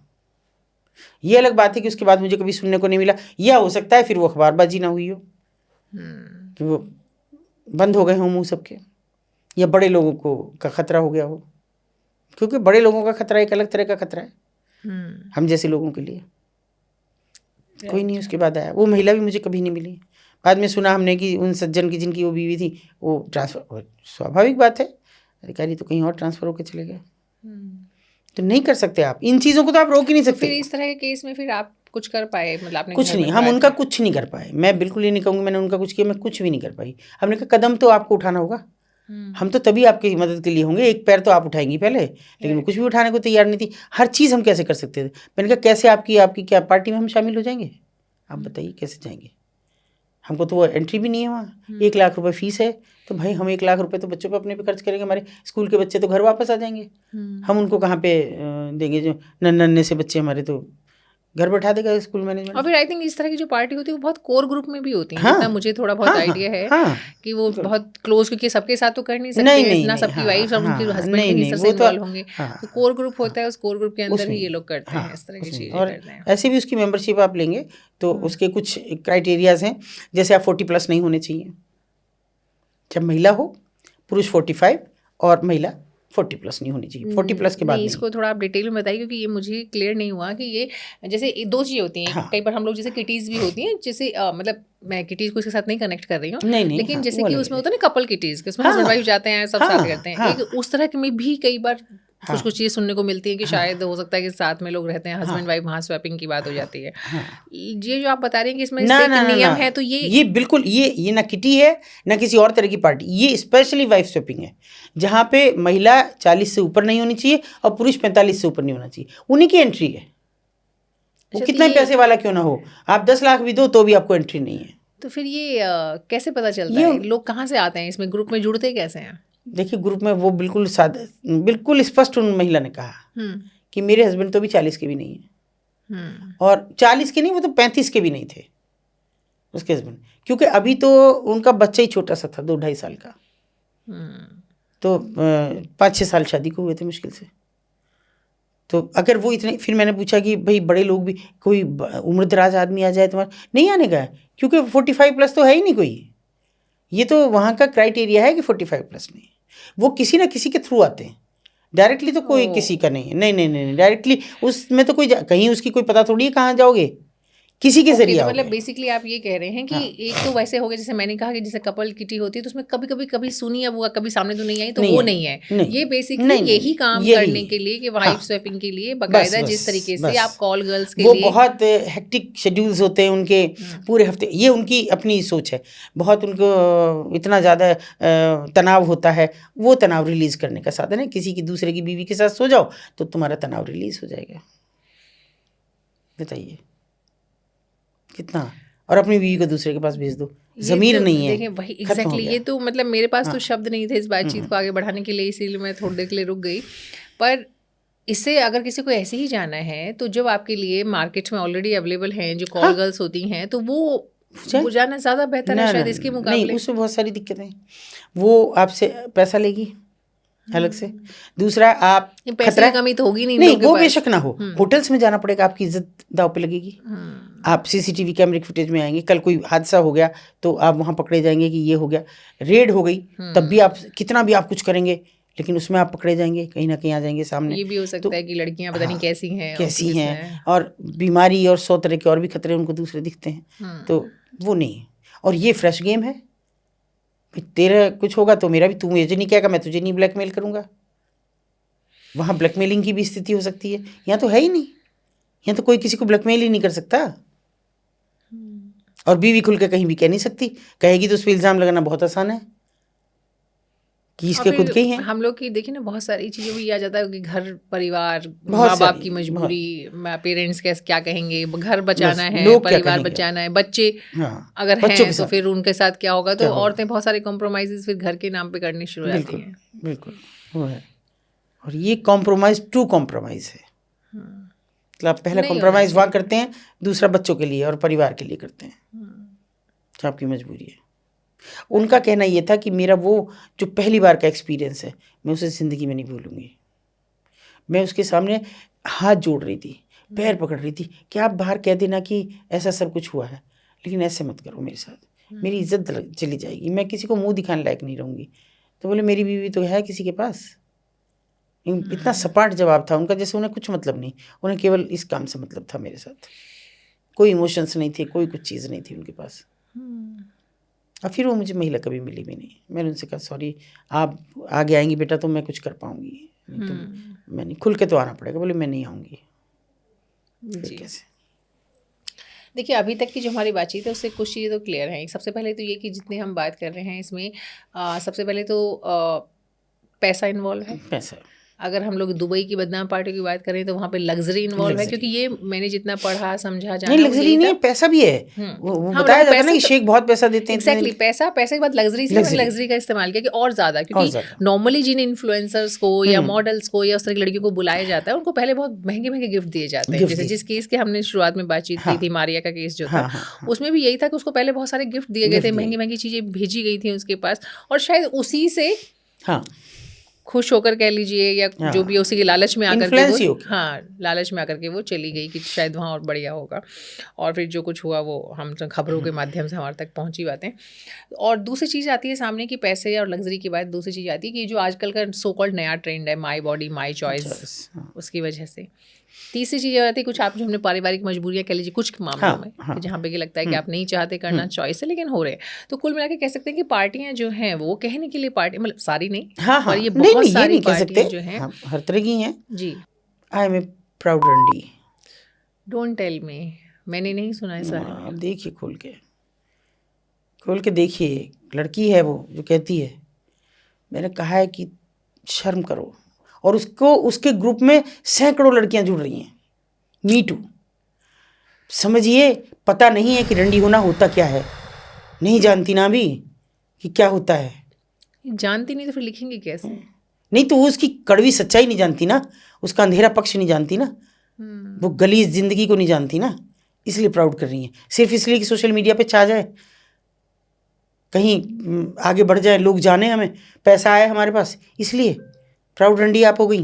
बहुत इंपॉर्टेंट या बहुत अहम बात हमारी इस बातचीत में रही वो रही जो ओयो रूम्स के नाम पे जिस तरह का धंधा हो रहा है कि आपको लग रहा है कि आप होटल में जा रहे हैं, आप 2 घंटे के लिए बुकिंग करा के जा रहे हैं, तो सबको पता है कि वो क्या है। तो वो भी एक अलग तरह का ऐसा सच है, और बात होनी चाहिए। हमने बहुत बार कराई है रेड, ओयो होटल्स में कराई हैं। अभी पिछले दिनों एक उत्तराखंड के एक शहर में रेड हुई और मुझे किसी ने उसकी वीडियो भेजी। मैं तो थैंक्स करती हूँ आप सब पॉडकास्टर्स को कि इसके ज़रिए इतनी जागरूकता तो हो रही है कि कहीं ऐसी घटना हो रही है तो लोग मुझे उसको फ़ोन कर रहे हैं, वीडियो बना के भेज रहे हैं। तो वीडियो बना के भेजी, 17 लड़कियाँ उसमें पकड़ी गई लड़कों के साथ जो इस रैकेट में थी। उससे बड़ा सच ये था, वो लड़कियां पकड़ी गई तो बात समझ में आ रही थी, सच ये था वो 17 की 17 लड़कियां एक तरह की यूनिफॉर्म में थी। बाद में पता लगा कि वो होटल ने उनको हायर कर रखा था बतौर एम्प्लॉय। दिन भर वो ड्रेस में हैं और लग रहा है कि भी काम कर रही हैं, कोई वेटर है, कोई रिसेप्शनिस्ट है, कोई कुछ है, बड़ा होटल है और ये है, और उनको जो है वो सर्विस प्रोवाइड कर रही हैं कस्टमर्स को। रात में 30,000 रुपये महीना, दिन में भी कभी भी 30,000 रुपये महीना है ना उनका, तो महीना है सिर्फ 30,000। 30,000 सिर्फ बताइए। बहुत अंधेरा पक्ष है ये, बहुत अंधेरा। हमने इंडस्ट्री की स्थापित कर दी है सेक्स की। क्या है ऐसी कौन सी भूख है, मुझे नहीं समझ में आ रहा। ऐसी कौन सी वो चाहत है कि जिसको पाने के लिए दौड़ पड़े हैं सब। वापस ही नहीं लौट पा रहे बच्चे। क्या मुंह दिखाएंगे जब बड़े हो जाएंगे, उम्र दराज हो जाएंगे। सबसे बड़ी बात है कितनी छोटी छोटी लड़कियां भी, जो आपने बताया था 14-15 साल की लड़की, अगर वो हैबिचुअल हो चुकी है, आप देखिएगा सोशल मीडिया एडिक्शन के लेवल तक जा एडिक्शन चुकी है, तो हाँ, कहाँ जा रहे हैं। तो आप इस पे देखिएगा इसको कि प्राउड रंडी के लिए मैं अभी आपको इसमें रिसेंट आज का ही बताती हूँ। मुझे मतलब थोड़ा सा मैं दहल सी गई, आ तो गई हूँ लेकिन मुझे अजीब सा पूरे रास्ते हुआ रहा। मैं ये बात कर रही थी अभी अपने ये जो भैया हैं इनसे बात कर रही थी कि ये जो हैशटैग चल रहा है इसको देखना होगा और कैसे इसका लिंक विंक पता किया जाए। तो तभी मेरा एक बेटा है, मतलब मेरे देवर का बेटा मेरे पास रहता है, उसने मुझे कहा हाँ मैंने ये देखा है, लॉ कर रहा है बच्चा, मैंने देखा है और ये इस नाम से चल रहा है। तो इसका मतलब सबको पता है, मैंने भी नहीं देखा है, मैं भी लोगों ने मुझे कहा ये चल रहा है, चल मैं देखने की हिम्मत नहीं जुटा पा रही। बिल्कुल, आप बिल्कुल सही कह रहे हैं कि हर किसी, देखिए आप तो फिर भी इस चूंकि ऑलरेडी इस काम में हैं और बहुत सारे लोगों का भला कर रहे हैं, लेकिन जैसे हम जैसे लोग भी जब तक कि सामने नहीं आते खुल के, क्योंकि हमारा वो फील्ड नहीं है, हम किसी और चीज़ पे बात कर रहे हैं, ठीक है। तो जिन लोगों का शायद इंटरेस्ट होता होगा या फिर मे भी कई बार इंटरेस्ट नहीं भी होता, तो इधर उधर से चीज़ें आ जाती हैं आपके ग्रुप से, आपके सर्कल से, तो फिर आपको पता चल जाता है। बिल्कुल। तो आप बताइए किस तरफ जा रहे हैं हम। मतलब मैं तो कह रही हूँ स्थापित है अब ये बिल्कुल एकदम। अब सेक्स पे बात करना कोई बड़ी बात नहीं रही।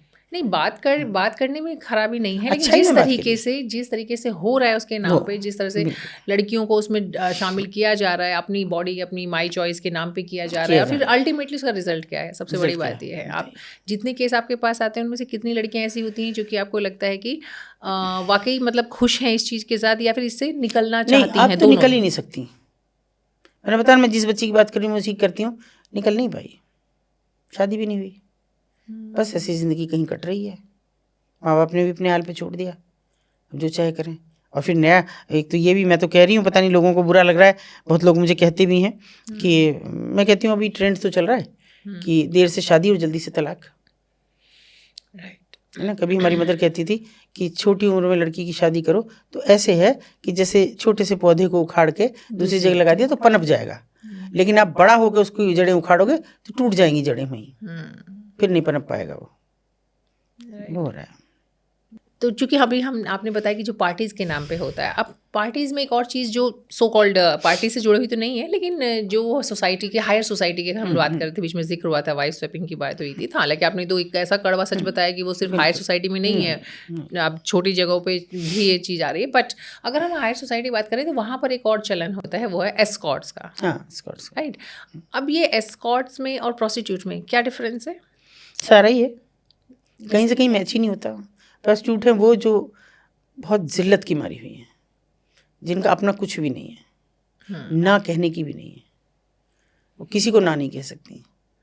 10 आ जाएं 15 आ जाएं, गंदे घटिया। अब कोई वहाँ कोई अच्छा आदमी तो नहीं जाता ना, बिलो पॉवर्टी लाइन वो जाता है जो हैंड टू माउथ है, जिसने मुश्किल से आज 500 रुपये कमाए तो उसको 300 रुपये 250 रुपये वहाँ खर्च कर देने, जिसका 50 रुपये से लेकर 250 रुपये का 300 रुपये तक का रेट है मिनिमम। कितना चलता है? 50, बस इससे ज़्यादा कुछ नहीं है उनके पास।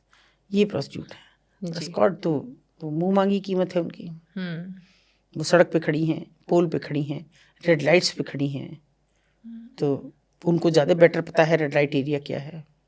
आप लोग नहीं जानते रेड लाइट एरिया क्यों कहते हैं, जी। लेकिन वो जानती हैं, इसलिए रेड लाइट पे खड़ी हैं। आप बताइए, आपने तो ऑब्वियसली इतने लंबे टाइम से अपनी ज़िंदगी दी है इस काम में, तो रेड लाइट एरिया क्यों कहते हैं? देखिए, एक ज़माने में ये दाल मंडी कहलाती थी, जितने भी आपके रेड जहाँ भी रेड लाइट एरिया, और हर उस जगह थे जहाँ पे बड़े कैंट एरियाज थे, जैसे सैनिक छावनी थी। ओके। और स्पेशली इसलिए थे कि छावनी में जो भी, आज नहीं, मैं महाभारत कालीन की बात कर रही हूँ, अगर मैं मेरठ की बात कर रही हूँ, अच्छा।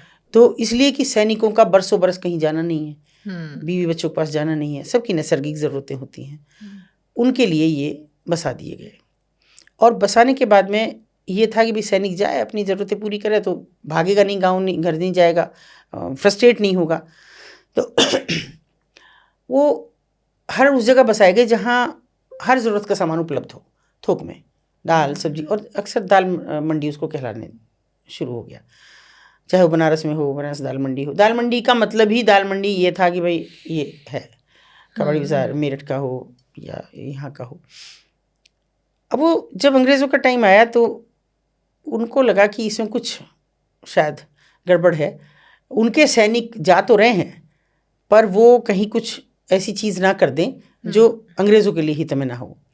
उन्होंने इसको हर जगह एंट्री और एग्ज़िट पे पोल लगाए, और उन पे उन दिनों वो लैंप पोस्ट के ज़माने थे, तो लाल रंग के शीशों का लैंप पोस्ट लगाए, और वो शाम होती 8 बजे वो जल जाते थे जी, लाल बत्ती देते थे, एंट्री पे भी एग्ज़िट पे भी। और जैसे देखिए, अब आपकी रेड लाइट्स हैं, आप रुकेंगे इसलिए कि पहली बात तो सामाजिक कारण से लोग कहेंगे बड़ा बेवकूफ़ है, रेड लाइट हो रही है फिर भागा जा रहा है, आपकी सामाजिक प्रतिष्ठा धूमिल होती है, कानून की जद में आ जाते हैं, आपका चालान भी होगा, एक्सीडेंटल भी हो सकते हैं, आपके जीवन को भी खतरा है, इसलिए रेड लाइट्स हैं। हर आदमी रुकता है, रेड लाइट को फॉलो करता है। वो भी वहीं इसलिए लगाए उन्होंने कि देखिए, अब इसके बाद यहाँ आप कानून का उल्लंघन भी करेंगे, अगर पकड़े गए तो जेल जाएंगे, वेश्यावृत्ति करते हुए पकड़े गए। आप अगर गए तो सामाजिक छवि तो गई आपकी, बिल्कुल, कि ये तो वहाँ जा रहा है, ये तो गंदा आदमी है। और तीसरी बात ये है कि स्वास्थ्य की भी आपको हानि है। उन औरतों के पास क्या क्या बीमारियां हैं आपको नहीं पता, हर तरह का उनके पास आदमी आता है, तो आप उससे भी हो सकते हैं। इसलिए सोच के जाओ, हमने आपके लिए जला दी रेड लाइट, आपको जाना हो क्रॉस कर जाओ, नहीं जाना हो अपने घर वापस चले जाओ, ये उसका था। और ये अर्थ उन्होंने तो लगा लिया कि रेड लाइट पे आप खड़े होंगे तो कोई ना कोई तो रुकेगा। और देखिए, अब वो हमारा एक ज़माने में किताब लेके खड़ी हो, ऐसा नहीं है आज से ही है, बहुत अरसे से हो रहा है जी। तो किताब लेके अगर लड़की खड़ी है और ऐसी डायरी है, किताब है, तो आदमी सोचेगा बड़ा पढ़ाकू है भाई लड़की, 2 मिनट भी वेस्ट नहीं कर रही, शायद किसी वाहन के इंतजार में, मतलब लोकल किसी बस की या किसी चीज़ के इंतजार में है। लेकिन आप उसे देखिएगा, अब मोबाइल का ज़माना, ये आपने मोबाइल लिया, ये अंगूठा ऐसे रहेगा, ये नहीं हटेगा, और ये उल्टे हाथ में रहेगा मोबाइल, सीधे में नहीं रहेगा। मैं उल्टे हाथ से नहीं इस्तेमाल कर सकती, मुझे आदत है, मैं सीधे से ही करती हूँ, है ना। तो ज़्यादातर लोग करते हैं उल्टे में रखा, सीधे से उसके डायल किए, लेकिन मैं इससे ही करती हूँ। तो ऐसे आप रखेंगे, मोबाइल ये है आपका, ऐसा लग रहा है कुछ आप रील वील देख रहे हैं, कुछ कर रहे हैं, लेकिन आप इधर उधर भी देख रहे हैं। जिसको पता है कि ये अंगूठा क्यों है, वो रुक जाएगा, आपसे बात करें, आप जाएंगी, आप बात करेंगी उससे, और बात करके आपके सेटिंग हो गई कि इतना पैसा यहाँ जगह आपकी तो कुछ कम हो जाएगा, जगह उनकी तो आपका कम हो जाएगा, और फिर आप चले जाएं। नहीं हुआ तो आप वापस अपनी रेड लाइट पे खड़े हो गए, वो आदमी निकल गया। तो जिनको पता है उनको पता है कि ये हो रहा है, जिनको नहीं पता है वो गुजर रहे, या जिनको पता भी है कि एस्कॉर्ट सर्विस है तो वो प्रतिष्ठा के लिए नहीं जा रहे हैं। एस्कॉर्ट्स में तो कई बार बड़े मतलब इन्फ्लुएंसर कह लीजिए, मॉडल कह लीजिए, उनका भी नाम आता है, मतलब जितना बड़ा आसामी है आपका, जितना बड़ा क्लाइंट, जितना पैसा देने वाला, उसके एस्कॉर्ट उतने ही महंगे भी हैं, और उनको बुलाते भी हैं। और देखिए, इससे अलग भी है कि एक लड़की जब आपसे तय करके जाती है, वो खाली एक सेक्स के लिए नहीं जाती, वो आपको ब्लैकमेल के, जैसे वो देखेगी आसामी क्या है, वहाँ जाने के बाद ही पता लगेगा कोई नेता है, कोई अभिनेता तो नहीं, लेकिन नेता है कोई, या कोई और है, तब उससे पैसा भी ब्लैकमेलिंग करके और भी लिया जाएगा, जो तय हुआ उससे कहीं ज़्यादा, उसकी इज्जत के लिए वीडियोज़ भी बनाई जाएंगी। अगर आप क्या समझते हैं, जो एक विधायक जी की, एक मंत्री जी की वीडियो वायरल हुई है, वो किसी ने तो बनाई है, इतनी क्लोज है वो, कि वो मतलब क्या उनका नाम कुछ ऐसे ही अनिल शर्मा है क्या है, वो सज्जन नाच रहे हैं, 3-4 विदेशी उनके साथ हैं, जो लड़कियां हैं वो विदेशी हैं, सब रूसी या कजाकिस्तानी या इस तरह की लड़कियां हैं, वो उनके साथ कोई तो बना रहा है, मतलब कोई ब्लैकमेलर भी साथ में। दूसरे एक सज्जन है जो हाईवे पे, अगर आपने कभी देखा, उनकी हाईवे पे क्या आप कह रहे हैं, क्या आप कर रहे हैं, मतलब आप उस जगह पे क्यों रुकते हैं जहाँ कैमरा है, कोई तो गाड़ी चला रहा था। नहीं, लेकिन ये तो उसमें आई ना सामने की, वो तो उसमें तो ब्लैकमेलिंग आई थी, क्योंकि जिन लोगों ने जिनके हाथ पे देखा था, उन्होंने जो भी अथॉरिटीज में इन्वॉल्व थी, जो वहाँ पे काम करने वाले कर्मचारी थे, उन्होंने पैसा मांगा था। उन्होंने पैसा देने से मना किया, तो उन्होंने कहा लो जी आप लो जी सरेआम इसको। तो बताइए, देखिए वो स्त्री कौन है जिसको ये लगा, जो बाद में आके कह रही नहीं हम तो शादी करने वाले, वो तलाक देंगे अपनी बीवी, वो कभी भी नहीं देगा। उसकी अपनी सामाजिक प्रतिष्ठा थी, वो तो खत्म होगी, लेकिन अब बीवी से पिटेगा थोड़ी। तो वो देखिए कितना मतलब अश्लील कुछ इससे हो नहीं सकता था। अपनी अस्मिता के साथ कोई औरत इस तरह भी खिलवाड़ कर सकती है। शायद हम पुराने लोग हैं, इसलिए मेरे तो समझ से बाहर है ये। मुझे अंदर तक ये मतलब ऐसा लगता है मुझे कि जैसे सब खोखला हो गया। कहाँ है आप? बिल्कुल। तो मैम ये आप बता रहे थे रेड लाइट एरियाज के बारे में, लेकिन अगर हम एक्चुअल रेड लाइट्स की बात करें तो वहाँ भी कई चीज़ें कई बार ऐसी सुनने में आती हैं कि जो वहाँ पे लड़कियाँ, ऐसा ही बच्चे जो भीख मांग रहे होते हैं, छोटी उम्र की लड़कियाँ होती हैं, या कुछ छोटे मोटा सामान बेच रहे होते हैं, तो वो लोग भी कहीं ना कहीं इस तरह के सेक्स वर्क में इन्वॉल्व होते हैं, खासकर जो ट्रक वाले होते हैं, ड्राइवर्स होते हैं, रास्ते में चलने वाले लोग होते हैं। तो ऐसी कोई चीज़ भी आपके सामने? वो इन्वॉल्व होती नहीं, उनको कर लिया जाता है। एक तरफ हम कह रहे हैं कि बेटी बचाओ बेटी पढ़ाओ, है ना, आपने ट्रक्स का जिक्र किया। अब गौर से ध्यान दे के देखिए, आपने कहीं और भी लिखा देखा है बेटी बचाओ बेटी पढ़ाओ सिवा ट्रक्स के? नहीं, ट्रक्स पर ही लिखा होता है ना, ट्रक्स, टेम्पो, इस तरह चीज़ों पे। सोचिए इन्हीं ट्रक्स के जरिए लड़कियां सप्लाई हो जाती हैं, है ना। वही लिखते हैं, जैसे ऐसे हो गया कि आप किसी नर्सिंग होम पे लिखा देखें, यहाँ लिंग परीक्षण नहीं किया जाता। होता है आज भी, सब जगह होता है, बस पेंसिल और पेन का फर्क है इतना सा। आपने पेंसिल उठा ली तो लड़की हो गई, आपने पेन उठा लिया तो लड़का हो गया। किसी ने ना देखा ना सबूत हुए, सामने वाला भी समझ गया, आप भी समझ गए। आप फैक्ट्री एरियाज में रह रहे हैं, यहाँ पर बाल श्रम अपराध है, सब जगह हो रहा है, कहीं भी जाके देख लीजिए। थानों में दलालों का प्रवेश वर्जित है, बिना दलालों के तो थाना ही नहीं है, कैसे होगा? कौन सेटिंग कराएगा? ये ऐसी होगी कि ट्रक्स पे आप लिखेंगे, कहीं और क्यों नहीं। ऐसे ट्रक वाले इतने ज़्यादा संवेदनशील हो गए कि उन्हीं के पीछे छोटा हाथी हो तो बड़ा हो तो 10 टायरा हो 20 टायरा, सब पे लिखा है बेटी बचाओ बेटी पढ़ाओ, बस बाकी सब दुनिया जाहिल है। आप कैसे सोचते हैं जब घर में निजी रिश्तों में लड़की सुरक्षित नहीं रही, तो जो सड़क पे पड़ी हैं, जो दिन भर भीख मांग रही हैं, जिनका फुटपाथ पे सोना है, वो कैसे सुरक्षित है? और देखिए, एक लग्जरी के लिए करता है, ब्रांड जुटाने के लिए करता है, और एक पेट की भूख के लिए करता है, दोनों में बड़ा फ़र्क है। मैं अपराध नहीं मानती। अगर किसी ने पेट की भूख जुटाई, आपने दिन भर तो भीख नहीं दी ना, दिन भर तो, और भीख मांगना तो मैं बहुत बड़ा अपराध मानती हूँ, इससे ज़्यादा बड़ा मानती हूँ कि वो आपकी सीधे अस्मिता पर प्रहार है, कि कोई मना कर रहा है, आप मांग रहे हैं, रिक्वेस्ट कर रहे हैं। पर देखिए ना, यहाँ भी तो आप काम कर सकते हैं ना, आप मजबूरी में, आप किसी ब्रोथल में तो है नहीं कि कोई आपको जबरदस्ती लेके छोड़ गया है। आप रेड लाइट पे कुछ सामान बेच रहे हैं, कुछ कर रहे हैं, भीख मांग रहे हैं, जो भी कर रहे हैं, नहीं हुआ तो आप कुछ और काम कीजिए। नहीं, ये क्यों करना है? ठीक है, मगर घर नहीं है आपके पास, सिर छुपाने को जगह नहीं है आपके पास। बात वो नहीं है कि आप काम क्या कर रहे हैं, बात है कि आपके पास सिर छुपाने को जगह नहीं। आप कहाँ बचेंगे? आपको एक घर तो चाहिए ना, चाहे वो टूटा फूटा हो, एक को कहीं सुरक्षित तो चाहिए ना। और सड़क और फुटपाथ तो आप सबकी चीज़ है।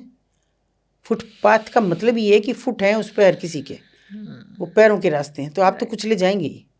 आपको याद होगा कि कहा गया जब एक बड़ी घटना हुई कि थार ने कुचल दिए, कि फुटपाथ सोने के लिए नहीं होती है ना, तो कुचले जाओ तो कुचले जाओ। तो ये भी कुचली जाती हैं, नन्ही सी मासूम बच्चियाँ कुचली जाती हैं। नहीं, आप सोच सकते कि आपने देखा कभी ध्यान से कि हर चौराहे पे एक बच्चा कंधे पे होता है, वो न सोता रोता है, ना वो दूध मांगता है, ना वो खाना मांगता है। आप दिन भर में 10 चक्कर लगाइए, उसी रेड लाइट पे वो माँ दिखेगी, उस बच्चे ने कभी कुछ मांगा ही नहीं आपसे। क्यों है ऐसा? वो तो बच्चे को नशा दिया जाता है। बिल्कुल नशा दिया जाता है। और कई बार मैं ये सोचती हूँ, क्या ये इसका है बाकी बच्चा? कोई भी माँ इस तरह करके रह ही नहीं सकती। वो उसे जगा के, अगर बच्चा सो भी रहा है, हमको याद है हमारी सास कहती थी ज़्यादा देर सोई होगी, अरे जगा के मुँह सूख जाएगा, दूध पिला दो, है ना। तो क्यों नहीं उस माँ का मन करता?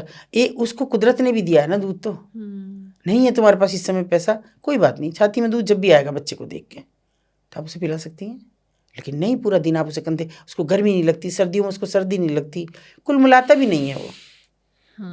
तो बच्चियाँ कैसे सुरक्षित हैं बताइए? एक छोटी सी बच्ची आती है दिल्ली, और मैंने उसको रुकवा, क्योंकि रेड लाइट पे रुके थे, मैंने पूछा बेटा किसका बच्चा ये मेरा है। मैंने कहा तेरा तो नहीं है, तू तो छोटी सी है, तेरी उम्र कितनी है? मेरी 15 साल है। तो मैंने कहा तेरा बच्चा कहाँ से हुआ? अरे मानो मेरा बच्चा है ये। मैंने कहा तेरा कैसे है? फिर उसने कसम खाई कि सच्ची में कसम खा रही हूँ ये मेरा बच्चा है, चलो तुम मेरा डीएनए टेस्ट करा लो। ये बड़ा शॉकिंग था मेरे लिए। डीएनए क्या होता है? और ये जिससे पता लग जाता है कौन किसका बच्चा है। मैंने पिक्चर में देखा है। भोली सी बात मुझे उसकी अच्छी लगी। मैं उसको पैसे तो नहीं दिए, कुछ खाने का सामान था वो मैंने पकड़ा। बेटा मैं पैसे नहीं देती, भीख नहीं देती, तुम्हें चाहो तो तुम मेरे साथ चल सकती हो। बोल नहीं, मैं तो अपने बच्चे के लिए दूध के लिए पैसे मांग रही थी आपसे। कहा चलो हमारे भैया थे, इन्होंने दे दिए पैसे। मैंने उस लड़की को 2 मिनट के लिए, लंबी लाइन थी, मैंने पूछा बेटा इस बच्चे को पढ़ाओगी? वो पढ़ के क्या करेगा? मैं भी 4 क्लास पढ़ी हूँ। मैंने कहा 4 क्लास मतलब कोई आते थे पढ़ाने हमारी झोंपड़ी में, सारे बच्चों को पढ़ाते थे, तो हमको 4th क्लास की परीक्षा भी दिलवाई उन्होंने, तो फिर भी तो हम भीख ही मांग रहे हैं। स्पष्ट। तो कैसे वो बच्ची सुरक्षित है? अगले दिन सुबह उसको रोटी भी चाहिए, उसके बच्चे को दूध भी चाहिए। 15 साल की उम्र में माँ कैसे बन गई वो? क्या वो स्वेच्छा से बनी होगी? मैंने कहा शादी हो रही है? तो उसके मुँह से निकला नहीं हो रही है। फिर कह रही नहीं हो रही है। कहाँ से, कौन डाल जाता है? मैं बताऊं कि एक मानसिक थी महिला, कुछ वॉलंटियर्स ने कहा कि ये स्टेशन पे 24 घंटे घूम रही है और पिछले 1 साल से हम देख रहे हैं, लेकिन अचानक ऐसा लग रहा है ये प्रेग्नेंट है। अच्छा ये तो बड़ा, और कभी बाल नहीं धुले, कभी बावलों की तरह, कभी यहाँ किसी ने दे दिया तो खा लिया, जो खाया वो फेंक दिया। तो मैं स्टेशन मास्टर साहब को बात की, मैंने कहा सर क्या आपको ऐसा लग रहा है कि इसके साथ कुछ हुआ? बहन जी मुझे इतनी जानकारी में, लेकिन मुझे भी इसकी दिख रहा है परिवर्तन कुछ शरीर में। कुछ दिन और रुके, साफ दिखा कि बच्चा है। टेस्ट ना कराए, कुछ ना कराए, पर हमने कहा भी चलो ध्यान रखो, महिला वाले टेस्ट छोड़ी कि ध्यान रखो, जैसे ही इसको टाइम पूरा हो तो इसकी सुरक्षित डिलीवरी होनी चाहिए। डिलीवरी का टाइम इन लोगों ने फ़ोन किया कि भाई वो उसको पेन हो रहा है। हमने डिस्ट्रिक्ट हॉस्पिटल में भी कहा, मैं उस समय CWC चेयरपर्सन भी हुई थी, डिस्ट्रिक्ट हॉस्पिटल में कहा, तो वो लेके उसको ले गए जैसे तैसे। उसको एक बच्ची हुई, बच्ची भी बड़ा मुश्किल से उसने दिया, बड़ी मुश्किल से उसको होम में कराया बच्ची को, क्योंकि वो पालने में सक्षम तो नहीं थी। कुछ भी कपड़े नहीं पहन रही थी, उसको भी नहीं पहनने दे रही थी। और देखिए दुर्भाग्य की बात, 6 महीने बाद उन बच्चों ने मुझे कहा कि वो महिला तो फिर प्रेग्नेंट है। बताइए, तो कौन, जब एक 40 साल की औरत को नहीं कोई छोड़ रहा है अकेली और बदहाल देख के, तो छोटी छोटी बच्चियां जो सड़कों पे हैं उनके साथ नहीं हो रहा। वो स्वेच्छा से नहीं कर रही हैं। 2 बातें हैं, भूख। हाँ, मुझे अपनी बहुत बचपन का एक किस्सा याद आया। हम बहुत छोटे होते थे और हमारे भी जो आप बता रहे हैं बिल्कुल ऐसे ही, वो भी एक लड़की होती थी, तब हम ऑब्वियसली हम तो बहुत छोटे बच्चे थे, लेकिन वो बड़ी उम्र की थी और वो ऐसे ही थी, मेंटली रिटार्डेड, डिस्टर्ब थी और ऐसे ही सड़क पे ही रहती थी। उनके साथ सेम चीज़ हुई थी। ठीक है, बात पता चला था कि शी गॉट प्रेग्नेंट और उसके बाद डिलीवरी हुई और वो बच्चा अपना शायद कहीं फेंक आई थी। उस जमाने में इतनी अवेयरनेस भी नहीं थी। ठीक है, तो वो बच्चा सुना था कि कहीं डाला ये कुएं में, कहीं पर, इस तरह की खबरें काफ़ी चर्चा में रही। तो ये आप बता रहे हैं, तो ये तो रियलिटी है। तो फिर बताइए कैसे, कहाँ सुरक्षित है बेटी? और मैं तो सरकार पे भी सवाल खड़े कर रही हूँ कि ये बेटी बचाओ बेटी पढ़ाओ कौन सी बेटियों के लिए है? वो बेटियां भारत की नहीं हैं जो चौराहों पे खड़ी हैं, जो अनवांटेड प्रेगनेंसी झेल रही हैं, वो भारत की नहीं है। आप बेटी बचा कहाँ पा रहे हैं? आप तो कह रहे हैं कि बेटी बचाओ और बेटी को पढ़ाओ उसके बाद, लेकिन यहाँ जो बची हुई हैं आप उनको सिर्फ सुरक्षा नहीं दे पा रहे हैं, सुरक्षा नहीं दे पा रहे, और जो पढ़ी हुई हैं वो खुद से हो रही हैं।